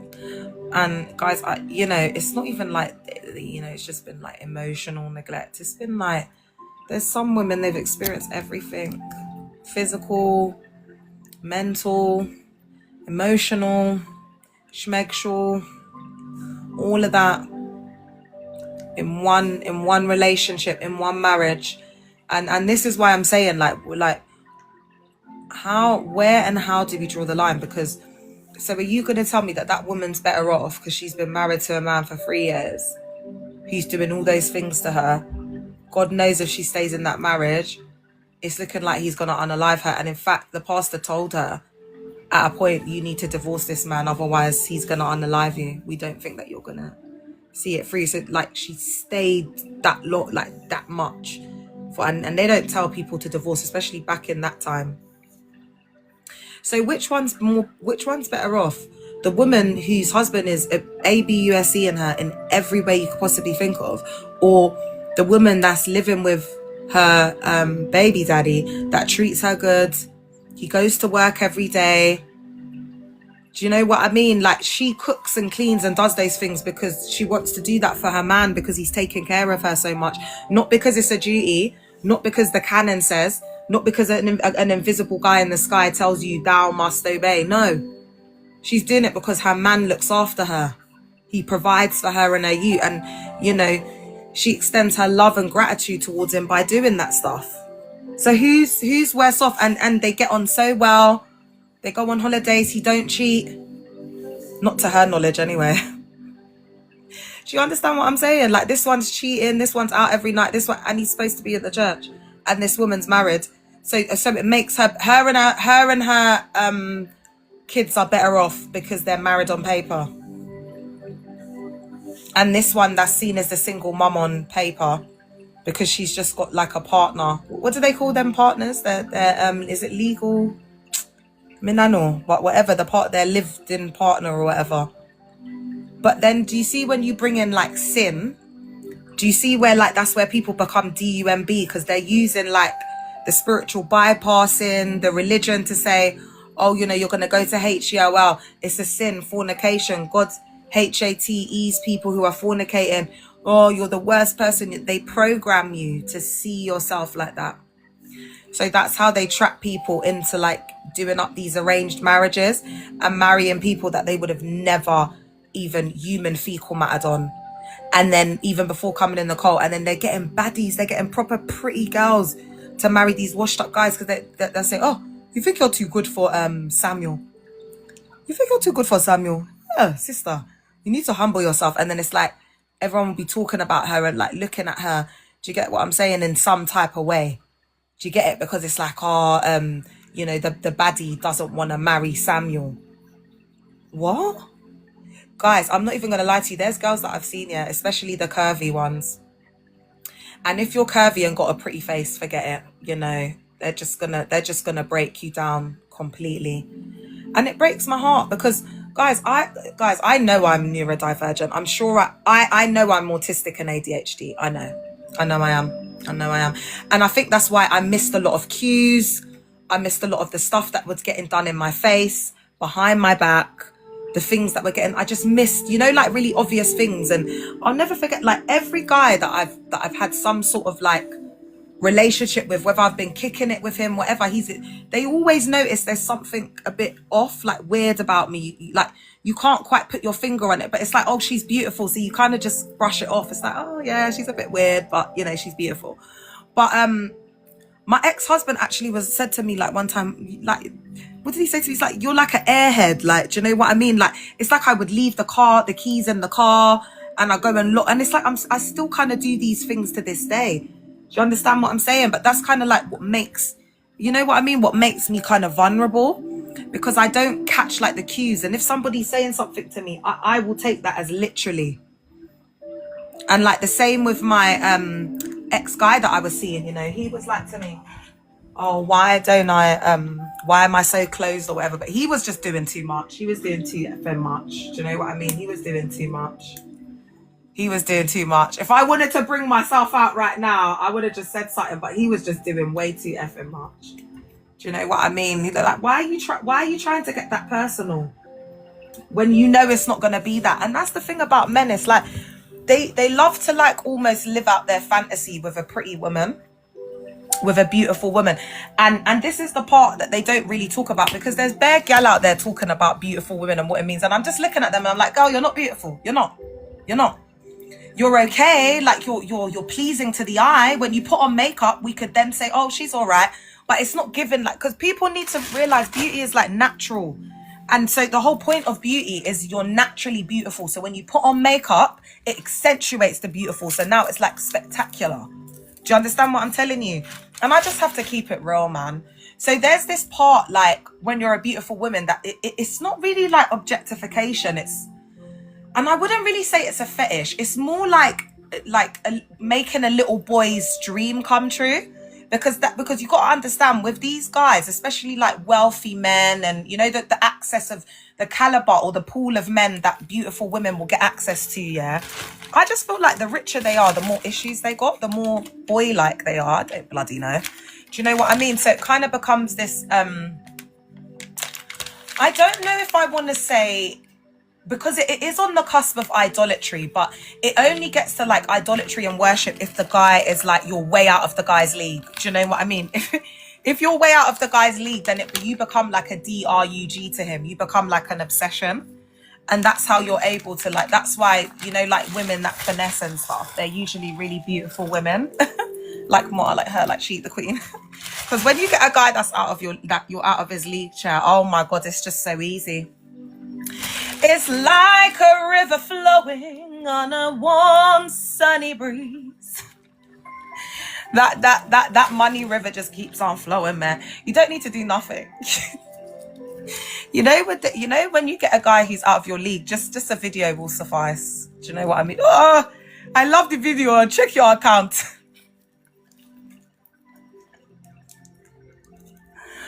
And it's not even like with nothing on, guys. It's just, you know, like just maybe something like I used to send my guy like, maybe, you know, like something I've just come out of the bath. Maybe I like got a towel, or maybe I'm like covering myself like this. But it was just always the natural hair flowing. Because, you know, ladies, you know, when you come out of the bath and the hair's like looking all, you know, like the wet Jerry curl look. Yeah. So I'll just take my little pic. He was loving it, chair. And then you know me, yeah. This is how I know I'm autistic, because I'd be saying to my guy, oh my God, look at how beautiful I am.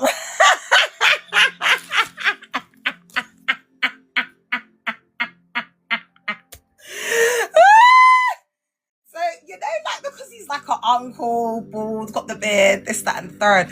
So it's like, I'd be showing him the pictures, I'd be like, oh my God, look at how beautiful I look. I'd be like, oh my God, don't you think my cheekbones look real? And he's proper entertaining it. And he's like sending me back the pictures like, oh, this one is my favorite, baby.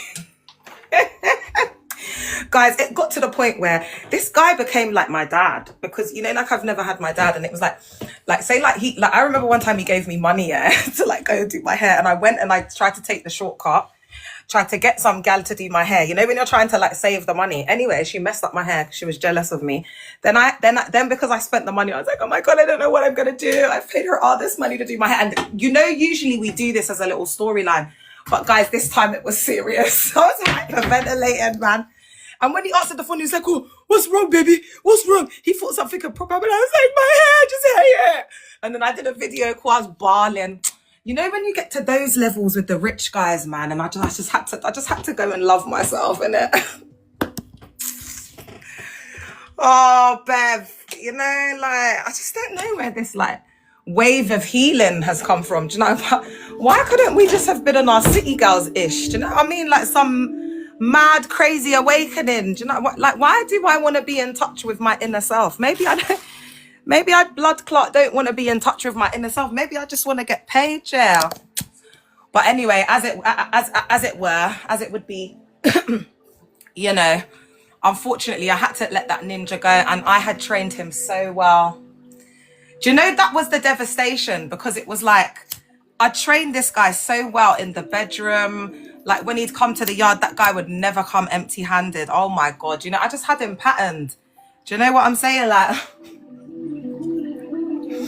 he was so afraid that he was going to lose me. He would just find the money from anywhere, chair. It was such a brilliant relationship. It was the best relationship I ever had, and it was just like, you know, I had to love and choose myself. But do you know what, guys? I'm not going to lie. It does come to a point where you like have to be like, do you know what? The money's not worth it. I'm not going to lie.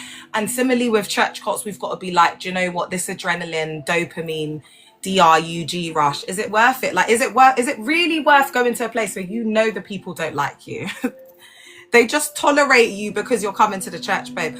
You know, as soon as you stop going to that Sunday, Wednesday, Thursday, Friday, Tuesday, every day service, they ain't gonna check for you no more, boo-boo. They ain't gonna occur. They ain't gonna occur. And to be honest, I think that's like the most like heartbreaking part about it. The most is like when you realize it was all fake, like you didn't mean anything to them, everything is a lie. Do you know what it felt like when I came out of the cult? I can liken it to like waking up one day and, you know, like you thought your dad was your dad for like your whole life. Let's say you're like 45 with 2 grandkids, chair. Now you're finding out that's not your dad. Come on, man. Or you found out that your husband's been lying to you and he's got a mistress on the side. And he's been in the relationship with the woman the whole of your, come on, man, that's gonna make anyone go MAD. How I've still got my mind, guys, I don't even know. Because that day, when I woke up to come and see that this was a call, oh my God, I felt like my whole life. I just felt like my whole life was going down the pan. And then it was like, when I came out, remember, I thought it was going to be like all young, beautiful women. But when I came to one of the first clubs in Mayfair and I saw the competition outside in these streets, I was like, no, honey. Oh my God. That's when I was like, nah, I'm just going to marry one of these man them and retire. Period, point blank. You know what? Because then I realized, oh my God, all you got to do is be beautiful, chair, and come out inside these streets. Yeah, Salade, I was on it. I'm not going to lie. I just wanted to get my quick paycheck and leave. Do you know what I mean? Like, just marry the most richest, desperate one that I could find. Because by then I was doing the male psychology and that was my hustle. And you lot know I'm smart. So when I apply, I put my best into something. I put my best into it. But the thing is, I had a heart. So I'm not, you got to be cold-hearted because you can't care if you take that 50 grand and he's left with it. You can't care. But me, I care about people, innit? Like their pocket. And so that's the reason why I was like, okay, I don't really think this is for me, you know? And I started like deconstructing. But guys, I'm telling you, man, it was a jungle. When I left, it was like, you know, you're just a lamb in the slaughter. And that's what happens. Because these man them out there, oh, yeah, they're just looking to prey on the young women. But the thing is, it's even worse in the church because those guys are inside the self-sealing system and the girls just really don't know. Like, they're a lot younger in the mind. So you've got these guys who are total preds. They'll go in there and these guys are proper schmegs addicts. They're in the club every day and then they go and marry these virgins. And then they start sleeping with the women in the church and abusing them. So tonight, this leads me nicely onto my topic. And I'm going to introduce this topic today, right, guys? And then I'm going to come back tomorrow and we're going to do it up properly, yeah? But I want to talk about the pick-me. I've coined this as pick-meism. And I write about this in my book and I've coined it as a mental health and socio-cultural phenomenon because I think it needs an ideological perspective because these gal them are MAD. Do you understand what I'm saying? And I just think that the pick-me is so dangerous that they're just a danger to society. They just need to be locked up. They won't let me out, no. And these are all the first ladies and all the wives that these guys marry. But they're not the ones that they want. They're not the ones that they want. These women are, they don't schmexually, they're not schmexually attracted to them. They're not physically, they're not. And guys, do you know, you see, like most of these married men and these rich men, like the schmegs, yeah, they want that. I'm not going to sit here and lie and act like they don't want that. But the main thing that they really want is conversation. Like they really do want conversation. Like I notice with a lot of like my older like uncles, what's up, Madam? Yeah, they just want conversation. And majority of girls, not in a rude way, but women in that pool, they tend to be quite DUMB. So if you're a conversationalist, you know how to speak. Like I even used to give girls advice, like if you ain't traveled, girl, go and Google it. What's in Malta, bitch? What's in Brazil? Go and look. You might not have been there, but just act like you've been there, because you have to seem cultured, well-traveled. You know your dishes, you know etiquette, you know how to eat, you know how to, you know what I'm saying? Like you could just teach yourself. And that's why they mad. Because, you know, there's people that are coming out now and teaching the gal them like these rules. But to be honest, all they want is conversation. So a lot of the time, the wives, they just don't stimulate their intellect. There's no stimulation. Like majority of these men, they don't take their wives anywhere. And guys, I'm not gonna lie, in the church court, especially my church court, they don't take them anywhere. They don't go on holidays. They don't go and travel abroad. The whole thing's the ministry. And these women have been dragged up to believe it, chair. They don't buy them nothing. They don't do nothing for them, chair. Do you understand what I'm saying? So it's like that whole thing of they don't get that whining and dining experience. They'll just go and spend that money on the women outside of the church cult. You know them ones. Ladies, listen to me well, yeah? It all makes sense where like, after when I came out of the cult, I was doing my finessing thing, and naturally, you know, I'm that. So it was the rich man, them that were interested. I couldn't believe it when I was going out to the clubs and, you know, like the celeb guys and that, they were on me. I was thinking, bitch, I've still got it. I've still MF got it. I couldn't believe it. It was the same. It was the same as 2007. Man, them fighting over me on the tables because I like my little hood spots. Yeah, because it's like for me, I'm not a Mayfair girl. I'ma take me to the hood. I want to hear you know what bussing. I want to hear the outside. I want to see my ninjas posted up. Do you know what I mean? I need that every now and then. I needed that every now and then. As much as I was doing the Mayfairs and you know, one gal that was outside of these streets, you know what she said to me? She's like, oh, because her type was yard man, innit? But she couldn't handle it because she ended up staying with this guy anyway. She's just a liar. You know, them gal, them, they just chat. But when it comes down to it, they can't like back it up with the actions. So anyway, she gave me, and I did follow the advice, but she weren't following it. She said like, basically you have one guy for the D, like, you know, just like a little hoods guy, you know, he doesn't really make that much, like someone that those rich guys, they wouldn't know anything about because they're not in their circles. And then you just keep that as your DL guy, like you could even have him for the rest of your life. And then you just have like, you know, like your daddy, you get it? But you got to be very disciplined to do that, because a lot of gal them, they say, oh yeah, I can do it, and then when it comes down to it, they can't do it. You got to, that's why I would say like for girls to not do that. That's my opinion, just because you got to be stone cold. If you know you're stone cold and you know you've been through that much, so you could just, do you know what I mean, be that cold, then go for it, chair. But you got to be mentally stable, chair, because sometimes you do fall in love. Like that's what happened to me. All right, so I want to reframe this pick-me woman not as a cliche, but as a mental health and socio-cultural phenomenon rooted in deep psychological, relational, and even neurological dynamics. So let's get into it. Reframing the pick-me beyond a meme. So the term pick-me is often deployed casually on social media to shame women perceived as seeking male approval at the expense of self-worth and other women. So, you know, usually they'll break down other women to build themselves up. Yet beneath this caricature lie deep relational, psychological, cultural, and neurobiological patterns. Patterns that, when understood in context, point toward trauma responses, internalized misogyny, attachment disruptions, and social conditioning. This is not moralizing, it is psychological and sociological analysis anchored in research and real human struggles. So look at my core psychological construct behind the pick-me behaviour. So the first one is really looking at it through a lens of attachment and relationship schema.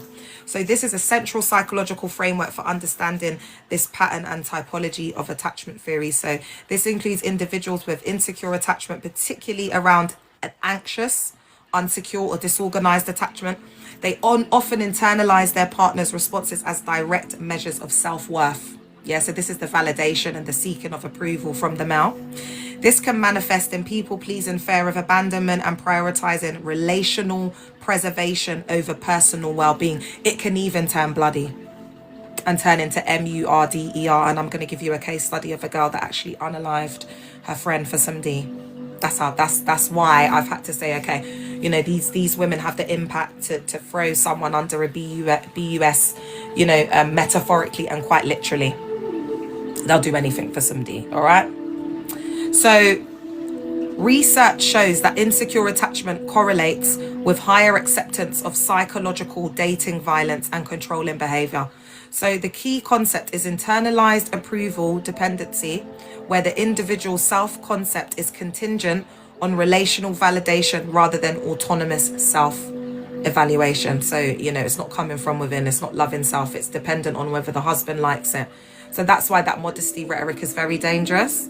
Because again, they're doing that, you know, to appease the man. It's what the man, it's just human fecal, man. Them gal, they need to be thrown in the bin. Do you understand what I'm saying? Like the Breenies in that chair. Internalized misogyny and gender norms. Pick me behavior. I thought I saw my ex just then. I was going to come off the live. Guys, this is my ex from 16. But, you know, I don't have broke exes. Do you know what I'm saying? Like, he still wants it. He still wants this. If I told him come and pull up, he'd be here in like 45 minutes, and he's coming from West London, you know, them ones. They all still want it, man. They're not getting it. Then they'll never get over this, because I don't choose people in my league. The guys that I choose are well below my league. They're never going to get this again, because that's what I like, because you're never going to be able to get better than me. So I'm always going to be number one. That's the secret. Because I don't like rejection. I don't like it. It's not an option for me. That's why when all them gal them start talking about rejection, and I'm just like, I got my first broken heart was a couple of years ago, you know, when I came. But you got to bear in mind that I was in the cult for 18 years and I was married for almost a decade. But when I was outside in these streets, I weren't getting my heart. Guys, I was a man eater, boy. Oh my God. And you know, that's why, like, I'm not attracted to like pretty boy and whatever. And I was looking at one of these Christian influencers. He's such a pretty boy, yeah. I was looking at him and I was like, okay, I'm just going to say who it is. You know, Westy, you know, the mixed race one, Westy. And like, you know, when they try and do like, you know, their little like testimony stints, like they try and act like they were like bad boys or they were sinners or whatever. And he's just like that mixed race guy from the ends. You know what I'm saying? Like lighty, whatever. So it's like, he wouldn't hurt a fly. Do you know what I'm saying? It's like, he's doing his little thing. Oh, I was in places, I was drinking, I was around all the famous people. I'm just looking at it and I'm thinking, you've never dated a baddie, not a day in your life. Not a day in your life. Because there's a difference between getting like, you know, those mixed race girls, because you got to understand, that's why I know I'm creme de la creme. Like, that's why when people are like, oh, you look mixed race, I'm like, oh, don't be a hating ass 304, babe. I do not look mixed race. Sorry, I do not. And there's nothing wrong with that, but it's just I fit into the creme de la creme area of like browning. You're not really sure, am I mixed with like different Caribbean islands? Do you know what I mean? It gives the ambiguous look. It's not like there's a bait like mixed race look. You know what I'm talking about, guys? You know the Sasha Elises, you know, them type of gal them.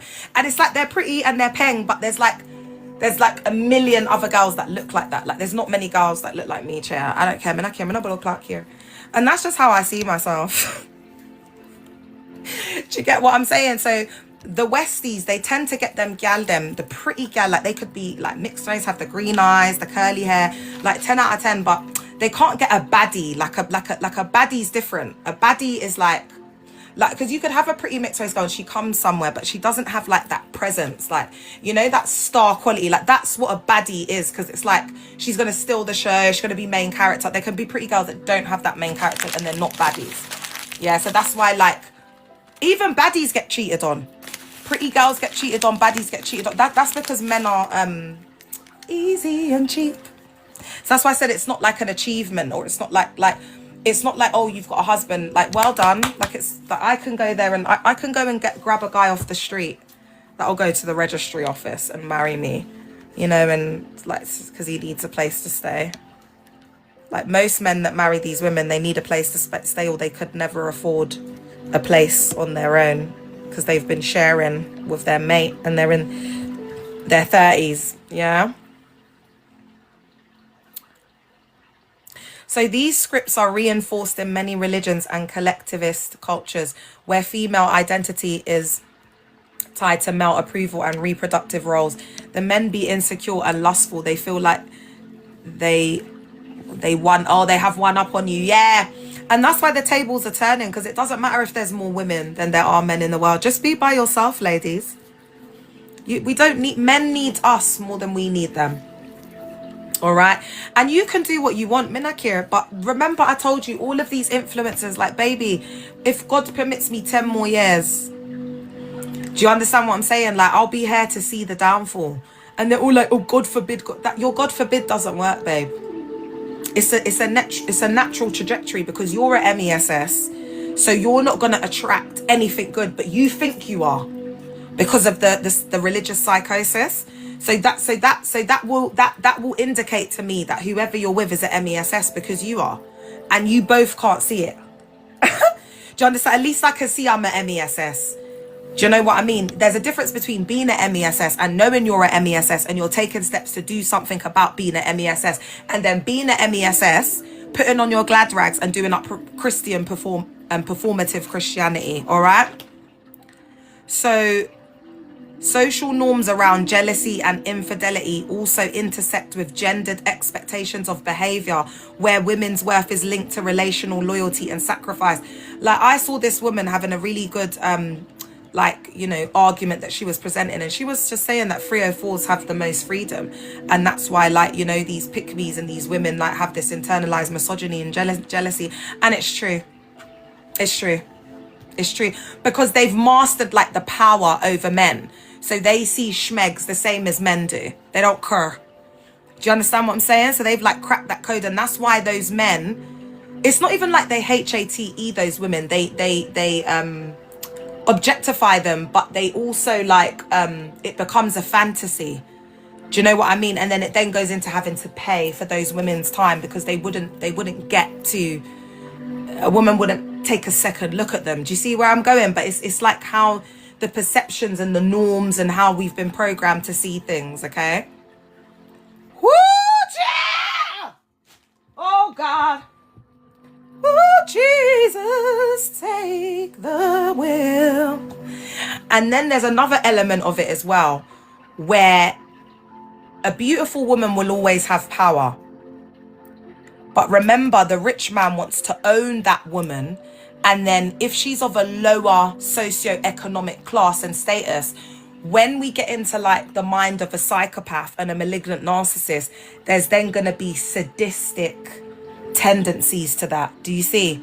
So they will get TUR on by having that power and being able to abuse and control the beautiful woman through that power. Deep, innit? Because beauty is also a currency, and it's also power. So cognitive motivated reasoning, while not gender specific, in every context, psychology identifies motivated reasoning, distorting one's perception of reality to preserve an emotionally significant belief or relationship. In a pick-me context, this can look like reinterpreting neglect, infidelity, or abuse as love, because the loss of the relationship triggers profound existential insecurity. So again, this can frame, you know, infidelity. So again, they could have had a dad that mistreated them, that was a narcissist, and now they're, you know, covering it with, oh, I just need to pray, you know, he just needs a loving, prayerful wife. So they just get ABUSED'd. So let's look at the neuroscience, how the brain gets rewired by attachment and survival. So there's this reward and social affirmation network. So the brain reward circuitry, especially the dopamine pathways involving the ventral striatum and the prefrontal cortex, reinforces behaviors that yield social approval, and reduce perceived threats of abandonment. So again, do you see these perceived threats? So some of them are just, you would think they're DUMB, but they're not DUMB. They're just, the prefrontal cortex is so battered that they can't see these perceived threats of abandonment or the fact that he's cheating. The alarm bells, they're not going off. So when male validation becomes the primary source of reward, behavior can adapt to maximize the reward even when harmful. Another thing that these pick-me's will do is turn a blind eye, look the other way, enable men. So these are where you hear the stories of, like, you know, mothers allowing their boyfriend to, like, essay their daughter because he could stay with her. And, you know, this is the pick-me, guys. This is the pick-me. These are the women I'm talking about. And in the more extreme cases, you get them, you know, catching a charge for a body and things like that. So this neurobiological cycle parallels findings in other forms of interpersonal dependence and compulsive attachment. So they just become absolutely obsessed with the guy, and this is even to the point of, you know, internalizing misogyny, HAT in other women and breaking them down. And this is why in these church cults they demonize the beautiful woman, they HATE women, especially women that are like 304s, that are beautiful, that, you know, have power over men. They label women as strange women. And what I would advise a particular person to do would be to look up, you know, as and when it's right for the said person to do so, the book Strange Woman. You can get it for free online because dag rinsed us dry. People like me, babe, were paying £200 for a book. There were people that would sew. These are the books. These are how skinny the books are, just so you know.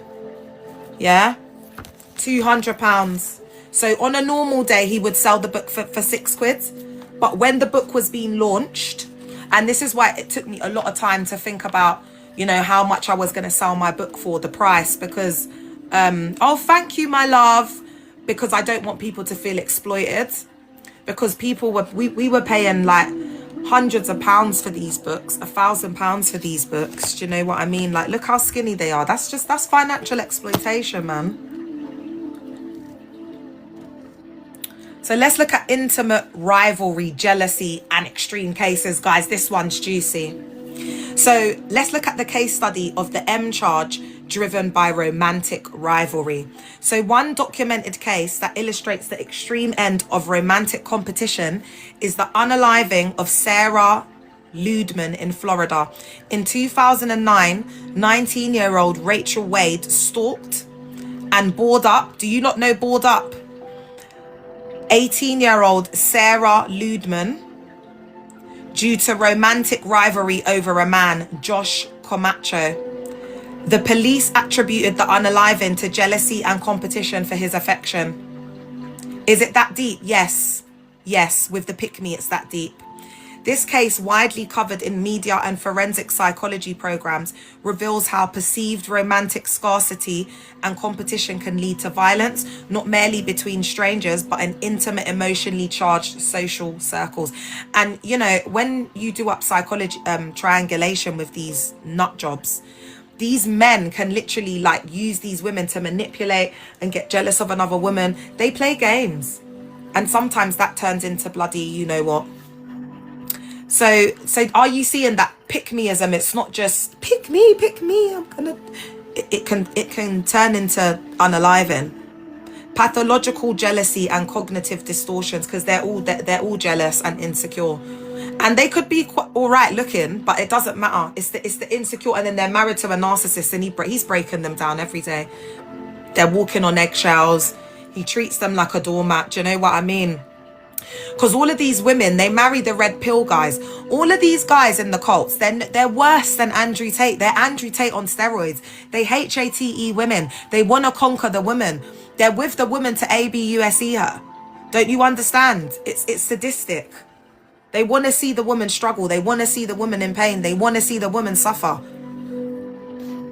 And they want to be the head. They want to be the master of the woman. Psychological research defines pathological jealousy as a maladaptive fixation on a partner's fidelity that may escalate into extreme behaviours, including violence.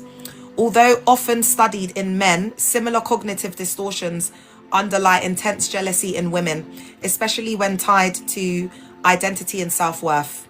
So I've heard of stories where, you know, these pastors, they're just eating out of the great bowl.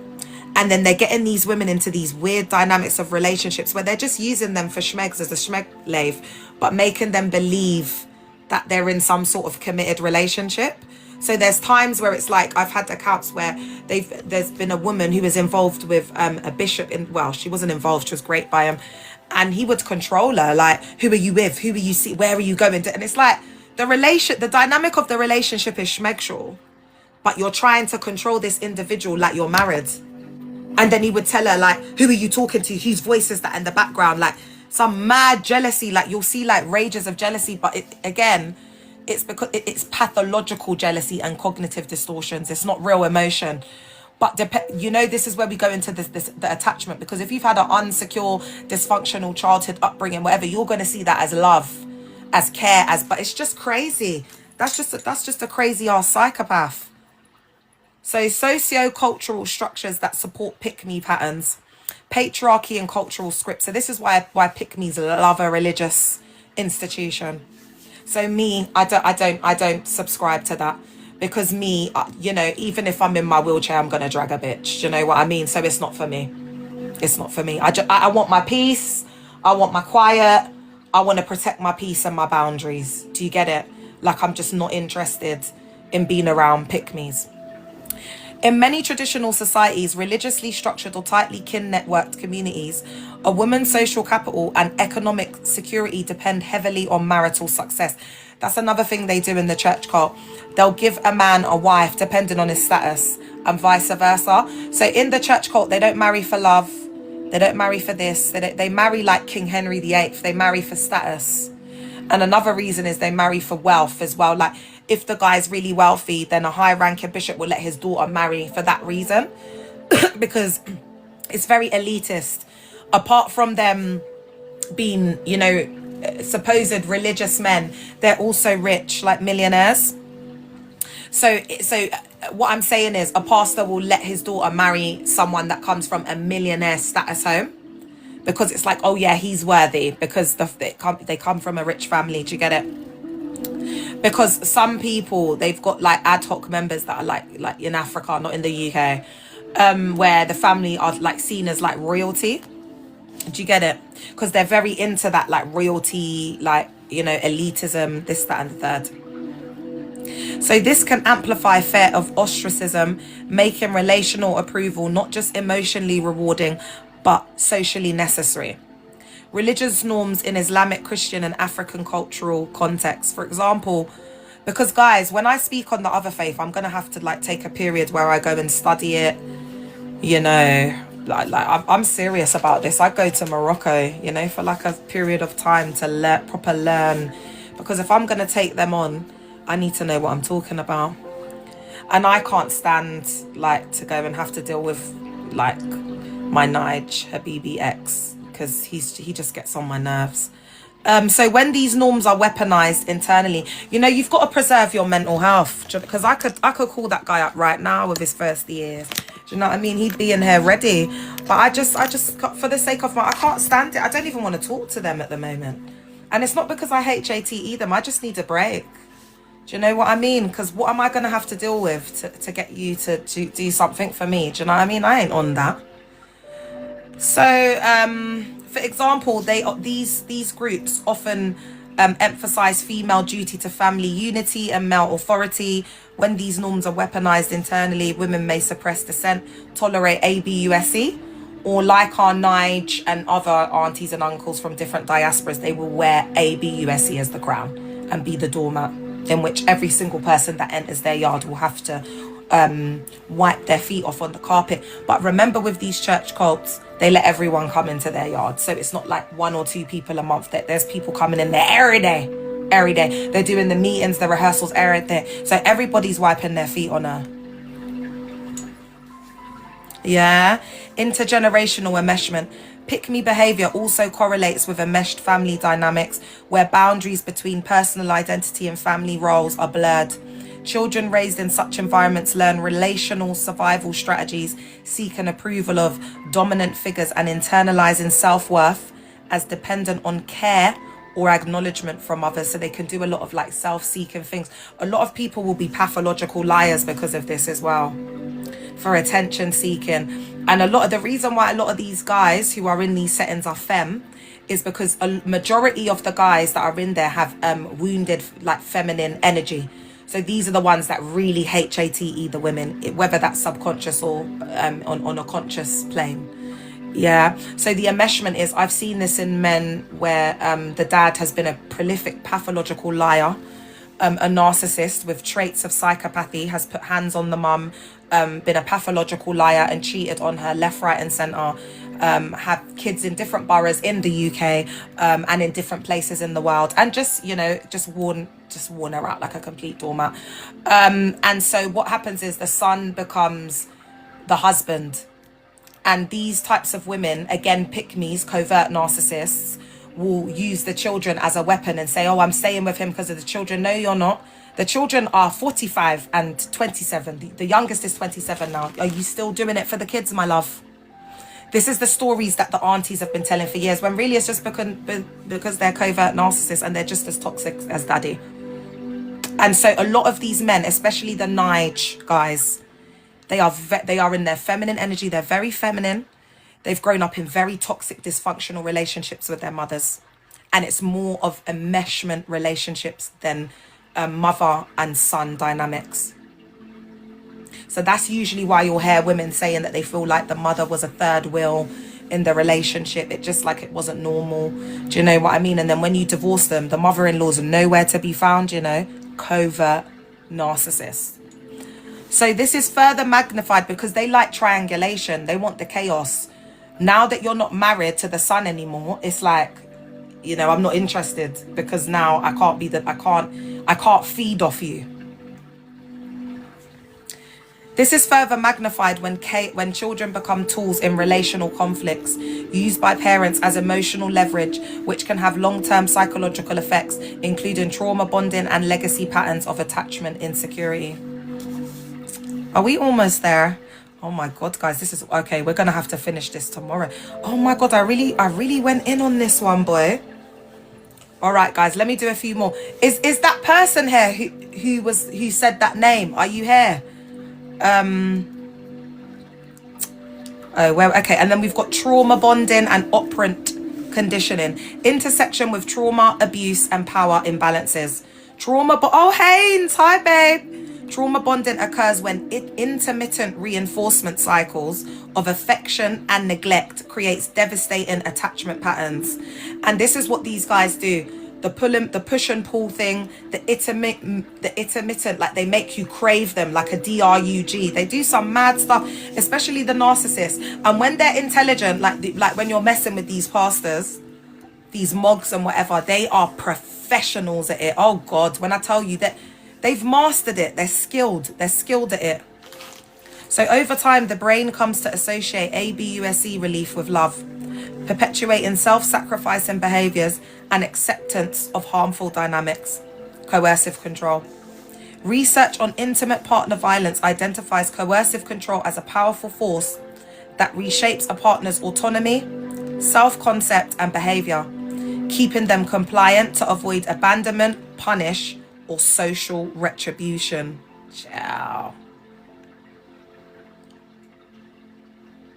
So again, that's why they use the coercive control.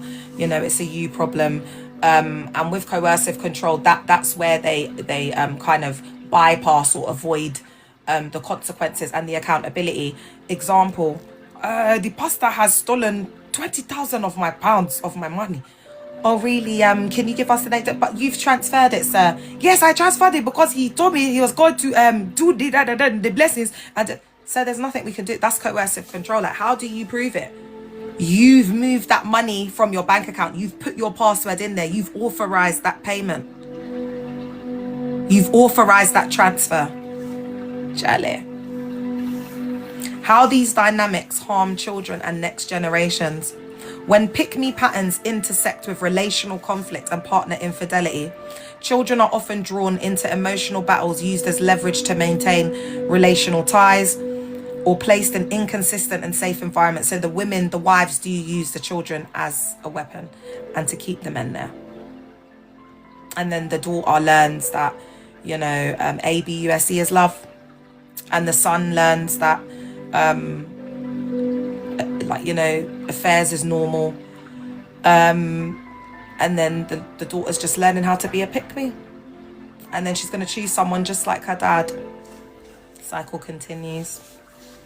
We have done the right thing because we are all married. Our name is all Mr. Ajicom. It's like, what? Developmental, and that's why I said that the mindset is very backwards. So I'm very pleased to see that the new generation is becoming more very forward thinking. And when we're seeing our fellow brothers and sisters in Nigeria, South Africa, Ghana, and we're seeing them online deconstructing and speaking boldly, that's when we know that the world is healing from religion. I don't care what the stats say. Yeah, from the time I'm seeing my motherland sisters and brothers talking about deconstruction and they don't believe in the canon, yeah, the world is changing, but slowly but surely, little by little. I get shocked, you know, sometimes seeing the proper like auntie looking gal them and they're on there talk about proper deconstruction, like I'm with it, I'm with the content. I'm like, blood clot. And like when they speak, our brothers and sisters from the motherland, there's more of an anger. Do you understand? They go more harder because they're like the systemic ageism amongst their own people that sold them out and are still selling them out today, which is the problem and the issue. When they clock it, yeah, they do come back with quite a vengeance. So developmental psychology shows that chronic exposure to such dynamics can lead to attachment insecurity, emotional dysregulation, and increased risk for adverse childhood experiences. And I would say that anyone that comes from traumatic background, childhood trauma, look into ACEs. It's very important to understand, you know, how those adverse experiences affected you as a child, and then how that impacts on or has impacted on some of the decisions that you've made throughout your life cycle and where you are currently. Yeah. So I'm going to end with this one. Oh God. All right. No, I'm good. Do you know what? I'm going to do the pathologizing versus empathizing. And then I'm going to do the reproductive overextension because this is a juicy one. And then I'm going to leave it there. And then I'll be back tomorrow. So it's vital to differentiate between condemning a person and analysing the psychological and cultural forces shaping behaviour. The pick-me pattern emerges not simply from selfishness, but from a complex interplay of attachment insecurity, cultural and patriarchal conditioning, reward system adaptation, trauma histories, and social survival imperatives. So isn't it easier to just say, oh, we are breaking generational curses of divorces. You have a snake and a crocodile in your family lineage. There is a witch back in Kokogobu that put a curse on your family 20 years ago. And for that reason, no female in your family can keep her marriage. Nobody can keep her marriage. Isn't it easier to do up that then? This is a complex interplay of attachment insecurity combined with cultural and patriarchal conditioning, formed through a reward system adaptation that leads to trauma histories, through a transcendental belief system, through social survival imperatives, which form and frame the psychosocial view in which we perceive the world and wider society around us. Isn't it easier to talk about blood of Jesus, crocodile, witch, demon? So, you know, they can come for the intellects as much as they want. Do you know what I mean? And be like, oh, the intellectual young people are threatening our religious systems. But baby, yeah, we've got intellect. So now you want to demonize that. Whatever comes up as a threat to these religious organizations, that's what they demonize. That's when it becomes demon, us versus them, this, that, and the third. So this is where I'm going to end it for tonight. Reproductive overextension, male infidelity, and the manufacture of adverse childhood experiences. Because a lot of them have the misconception that because they're married, that they're better than, you know, Sue, who's a single mum living in her council flat, but you lot live on the same estate, bitch. And actually, Carol, who's the single mum, is driving a better car than you. She's making more money than you and your dusty husband. And her yard looks better than yours. Yeah, and her man treats her good and she don't have to pay no bills in the car. So why are you better off? Because you signed on the dotted line. Oh yeah, oh sorry, because you guys ain't gonna go to HEOL, are you? Even though your husband's having an affair with the chorister. But you don't know about that, Carol.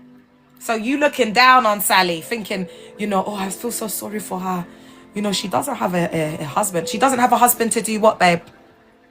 She doesn't have a husband to embarrass her. She doesn't have a husband to humiliate her. She doesn't have a husband to walk all over her like a doormat. She doesn't have a husband who's laving her out. She doesn't have a husband on minimum wage doing up 50-50. She doesn't have a husband whose only contribution to the household is pushing the shopping trolley and taking the shopping out of the boot. So you've got women that are married getting treated like absolute human fecal matter and feeling embarrassed, feeling sorry for me because I'm carrying my shopping to the car. But baby, you might see me struggling with a couple of bags, but I only need to get 3 bags because it's me and my girls. You've got to get 600 bags because that man is eating like a horse. And when you get home, he ain't helping you unpack that shopping. And you've gone and laved yourself out, doing all the shopping, doing all the lists. He's just pushed the trolley, as I said. And then when you got home, you got to then go and cook after getting all that shopping. Oh, I'm so envious. Do you know what I mean? 486. Oh, I'm so envious. I just want to be in your position. Oh my God. I want a strong man to carry the bags. Oh, bitch. By the time I'm finished with what I'm building right here, baby, I'll be able to pay a bodyguard, you know, them ones, to carry my shopping, baby. Are you all right? Ladies, don't look. Check it. The richer a man gets, the more women he wants. The younger the woman, the more fabulous. As soon as he...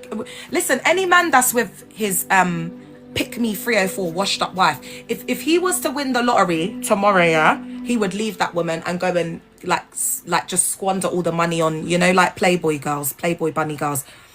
Another little fact I'm going to give you. I can't remember the gangster's name, but back in the... I think it was the 60s or was it the 70s? There was this big time gangster, yeah? And anyway, the police found out about him. I think it was for embezzlement. And then they gave him bail, but he just ran away with the money. Guys, it was millions. Like back then it was like 20 million. You could imagine how much it would be now. But do you know what he did? He ran off with his mistress and left his wife and kids behind.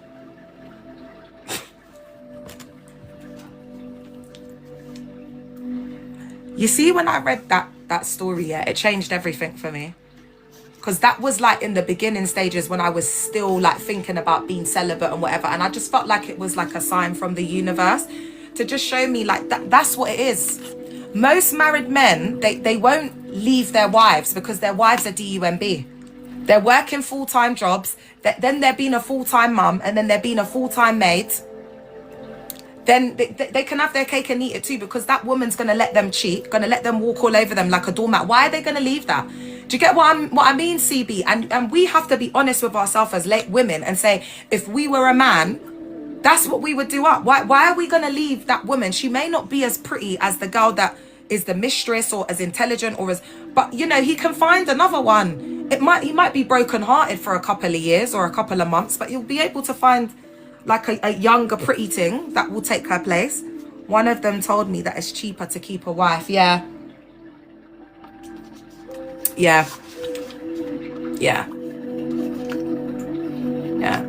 And Glorilla tells us that, innit, it's cheaper to keep her. That's all it's about. So when these wives come and they're like, oh, my husband will never leave me. Yeah, of course he won't leave you. You're a slave. Why would he leave?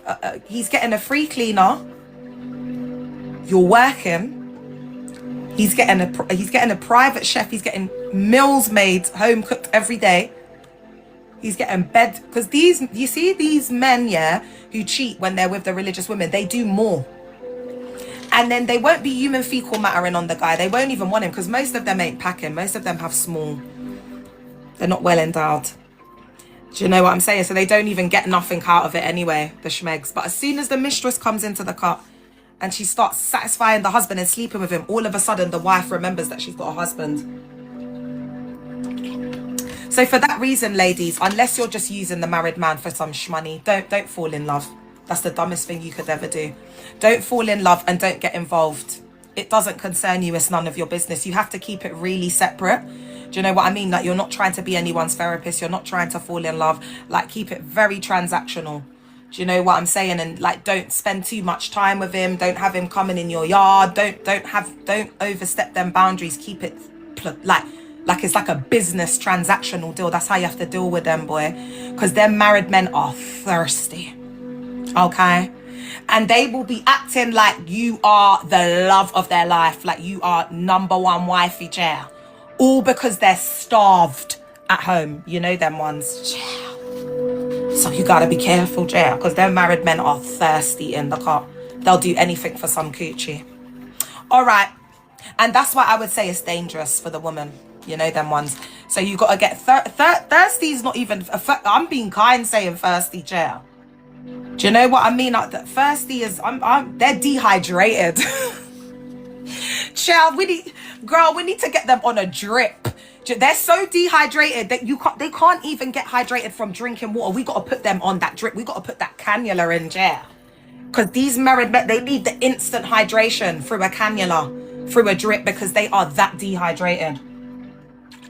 Mouth dry, foaming at the mouth. They just want to get in that ocean. Guys, they're so thirsty, man. Oh my God. They last like for 1 second. It's so sad. That's what I'm saying. I don't know why these wives are like out here lying. Because what mistress is going to leave that rich married man? Like it takes her like, what? She's a 5-minute man. He's going to last like what? Like 2 minutes? She's done. Do you know? And these men then will be paying. There's gallon that they're paying racks, thousands of pounds, you know, because they make them feel special. Oh my God. Most of these rich men, they want the conversation. Oh my God. They're coming from the Sahara Desert. Yeah, Charles, a desert. A lot of these rich guys, because you got to understand, especially because my bread and butter has always been like big guys back in the day, because I'm a pretty woman. I ain't got time for that, to be dealing with the cheating. And you know, I'm aggressive. I'm ready to throw hands. So I ain't got time for that, you know. I liked my big guys. And back in the day, that was my bread and butter. So, you know, now people with Rick Ross, you know, like they've become more. But back in my day, they weren't on the big guys like that. It wasn't fashionable in the 2000s. So I just had my reign. Oh my God. Like, you know, back in the day, it was like, I'd be like pointing at, they'd be like, you know, like doing that. Like, is it me? And the friends would be all like that to the guy. You know what I'm saying? Because it's like the chubby ones getting the girl. Oh my God. And then the friends are trying to come and chat to me, but really they wish it was them. You know that vibe?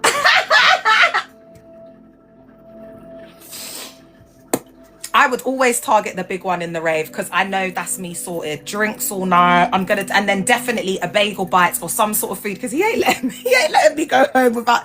Them big ones love to feed you, chair. Oh my God. Oh, do you love it? Yeah, that's why I like, because you know me, you'll look at me and you'll think, oh, she's mager. No, bitch. It's been my health issues that I never knew that I had. Yeah, use a 486. It's been my health issues. I don't put on weight. But them big guys, God, one thing you're going to get is food, and you're going to get some good blowing out of the back. I can't even lie to you. I love it. They just eat. And the thing is, it's the food that they get, yeah, it's not like your average, because you know that's their thing. It's food. Yeah. Like, you know, my boyfriend, the unalive Jason, oh my God, guys, if we were going for like a kebab, it wasn't like your odd job kebab. It was like mouth watering, like you're dribbling, because you know they like their food, yeah. And then another thing that I used to like about them is because they were big, everything was bigger. The cars, the jewelry, just everything. So that was my bread and butter. But when it started getting popular, like when I came back into the game, I realized that the equivalent, because now the big guys they're too confident, they're too cocky.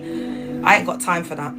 So what I realized is it's the uncles, but it's the bald-headed ones. Like they got to look. I started going for the nerdy, like, you know, the nerdy, goofy uncles, short men. Short is what if I was still going for them, I'd go for the shortest man in the room, because I was going out with this guy, yeah. Oh my God, I remember the last time he came to my yard, I looked upon him and even when I was telling my mum, I was like, Mum, he's shorter than my eldest daughter.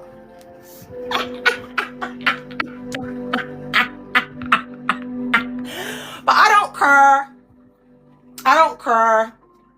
I don't care. Who's seeing height in a Royce? Do you know what I mean? Who's seeing height in a Rolls Royce? Who's seeing height in the Bugatti?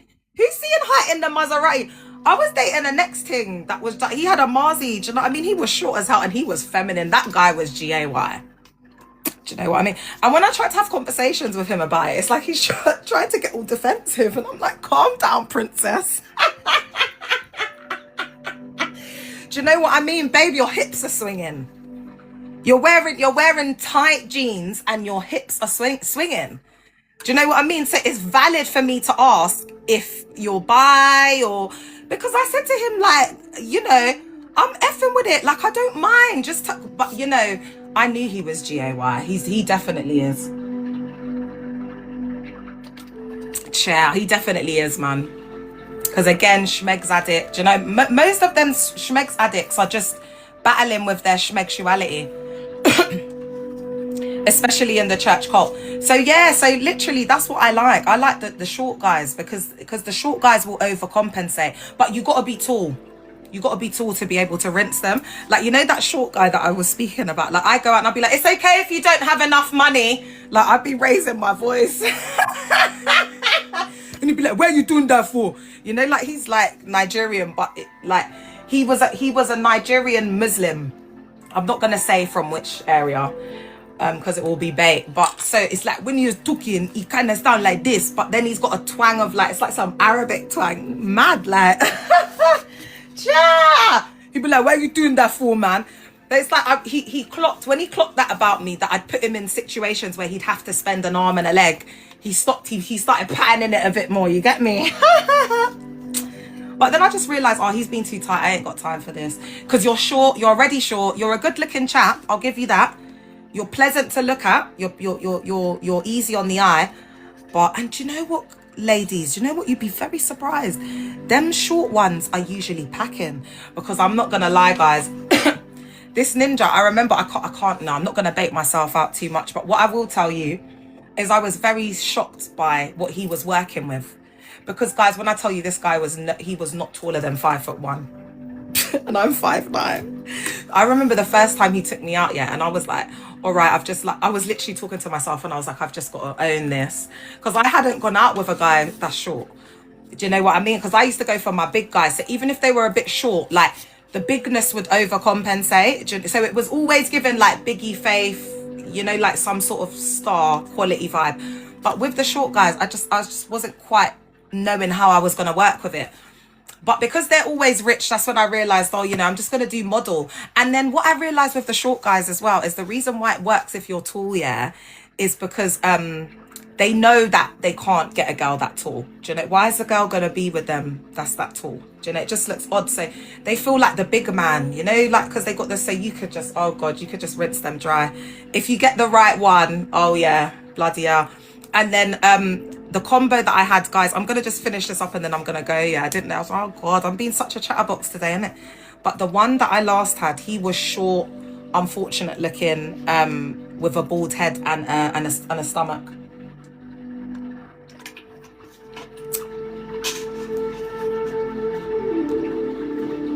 When you get an uncle like that, it's jackpot.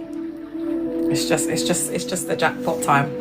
Do you know what I mean? And then I started getting like my type then became like bald-headed men. So these men can F you up. Anyway, let me just finish on this one, yeah? But ladies, I think that we really do need to get into a time of like, and I'm not saying this just because I'm doing it up. And obviously you have to take what resonates and leave what doesn't, because I always say to women that were in lifeless, unalive marriages where they were just with dusties, you know, because some women, they haven't had a good see-into for 10 years. So you know, it's unfair for me to project my whatever on them and say, oh, you need to be celibate when you came out, because I did my thing when I came out. Do you know what I mean? I'm glad, boy, because now I'm celibate. Now I don't give a shit. I'm like, anyone can come and say anything about me, babes. I don't care. I don't care, because I wish I'd done it more. If I knew I was going to be celibate, oh my God, I would have really hoarded myself out. I'm not even lying. I regret it, man. I was thinking about it the other day and I was like, oh God, I still had so much morals, you know, like I was still so conditioned from the cult. Do you know how many offers? Oh, guys, I was so naive in DUMB. honestly, looking back. But I realize now it happened the way it happened. Everything happened the way it happened, because like if I said yes to that, to the roles guy, and you know them European guys, them foreigners, they love a black thing. Oh God, they just treat you so good. So that would have just that would have probably taken me on another trajectory in life, because these rich men can waste your life. They can waste your life and your time, because money is not everything. And then before you know it, because they're very selfish, like these rich men will have a wife that they've been married to for 20 years. That's their faithful wife, the one that goes to all their church appearances and whatever. And then they'll have their girlfriend of 7 years. And then you're the newbie on the block. You know, the one that he's buying the cars for, like showering all the gifts, like doing everything for. Do you understand what I'm saying? They're very greedy. So what I would say is, if like you're dealing with a rich guy, you gotta have your own agenda and motives. But once you start getting feelings, you just need to think about your like exit, your cash out. You get me? You got to cash out and get out, and then just make sure you get a lot of money because you're gonna need a lot of therapy, chair. You might even need to go to Bali for 3 months. You know them ones, bitch. So factor in that in the payout as well, because chair, if I could have done it all over again, chair, I would have definitely. But do you know what? I couldn't have stuck it out for the money, because he kept trying to string me along, like saying, oh, even if we don't get back together, I just want to give you this large sum of money. All now you got my bank account, bitch. Do you know what I'm saying? Yeah, 486, you got my bank account. You don't need to chat to me, babe. You don't need to be on the phone call an hour. And that's the one thing I'll never forgive about my ex, is that he left me to struggle. Because you don't need to talk to me. You can see me on social media, ho. You can't transfer me a little couple £100. You don't need to talk to me to be transferring me money. You owe me. And if you do watch it back on this, you know there's only one, because your girl don't get around like that in town. So you better just transfer me my money, bitch. You owe me. You owe me. That was the best year of your life. That's the best year you're ever going to have. You're never going to have a time like that in your life again. Run me my money and my check.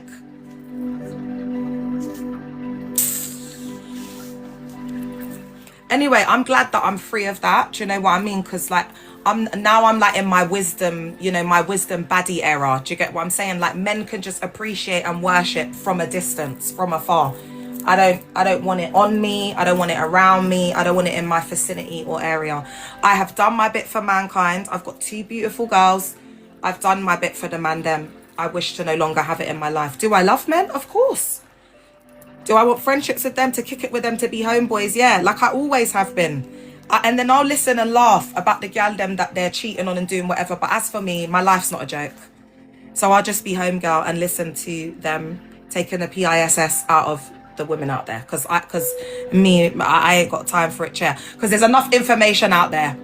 So I'm gonna sit down and laugh with my homeboys. Because if you ain't woke in 2026 with all of this information technology, then I don't know what to tell you. Do you get it? Like I am gonna sit there and laugh, chair. All right. So we're just gonna get into. Did we get into the overproduction? Because I've been chatting, chair. All right. So a critical yet under-examined dimension of pick-me dynamics, I'm going to end on this, is reproductive overextension. The repeated bearing of children in context marked by chronic infidelity, emotional neglect, economic instability, and relational violence. In these scenarios, reproduction is not merely biological.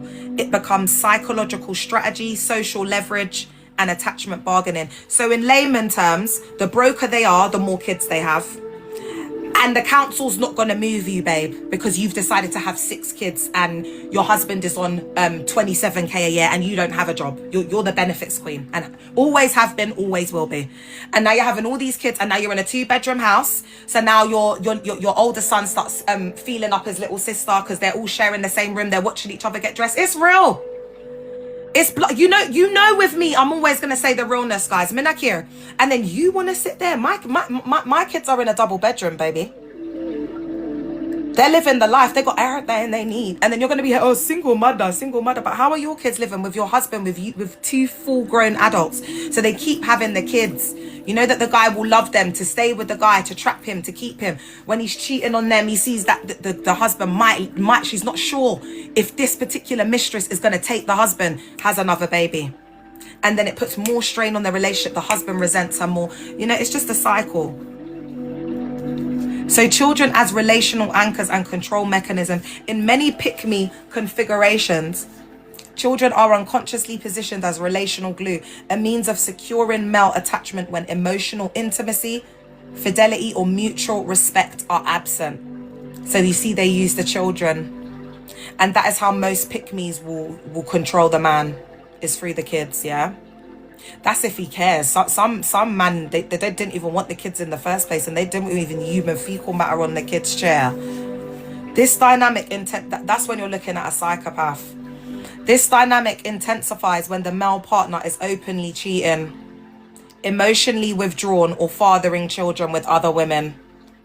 And then the Nigerian women will be telling us, oh, only we can handle our husband. And you're proud of that, of your cheating, openly cheating husband, that you're teaching your daughter how to be a doormat and a clown and a JOKE and to get abused by men. Well done.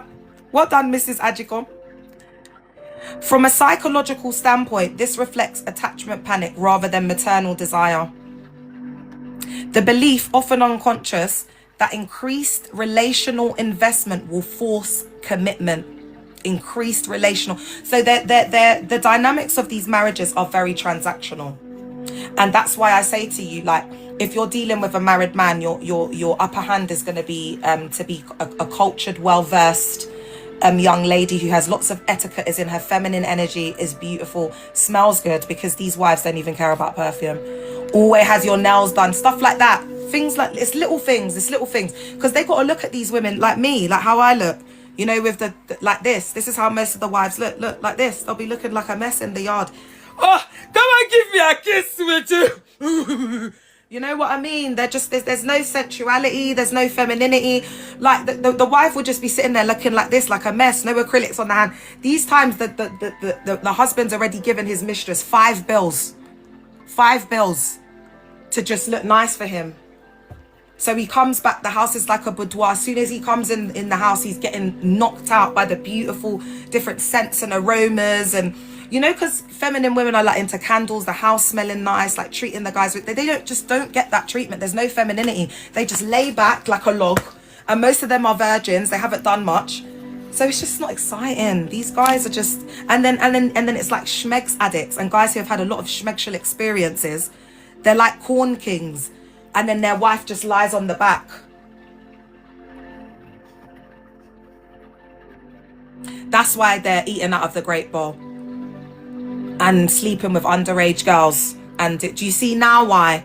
This is why, and going outside of the church cult to sleep with various different women. Do you understand why it's happening now? Is this allowing you to paint a picture? Because they're married to pick-me's. And that's what I'm saying, that if I was married to a pick-me, I would unalive myself. It's HELL. I don't think you understand. These women let themselves go because the man doesn't marry them for looks in the first place. Don't you get it? They marry them because they're humble. They think they're DUMB. They're going to get to cheat on them, walk all over them.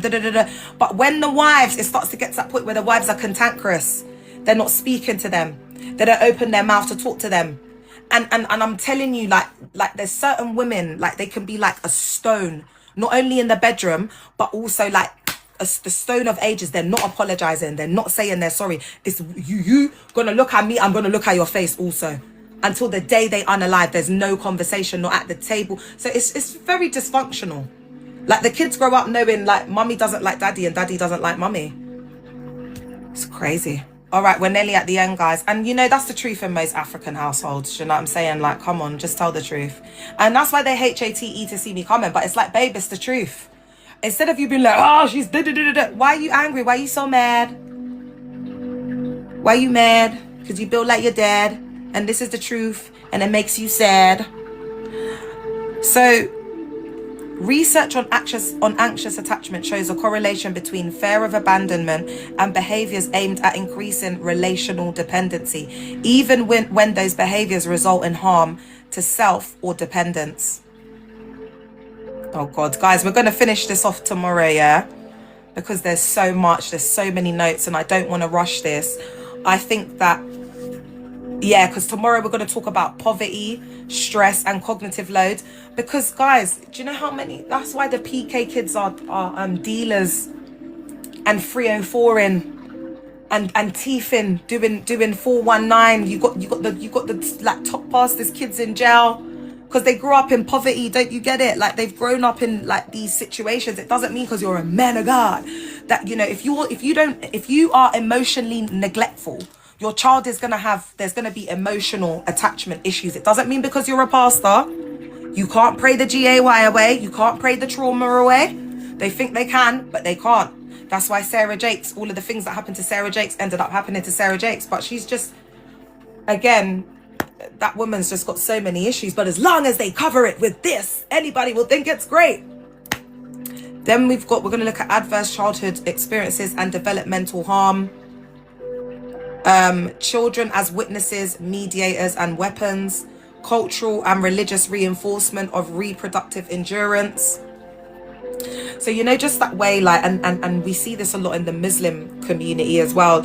Like these men in the hood just breeding up these gal, man. They're just like in council flats, can't afford to have these kids, deadbeat daddies, but they use a lot of the, like, you know, the Islamic faith to get them to have all these kids. It's so sad. And then they just leave them high and dry with like 6 kids, and the women just do it, man. It's sad.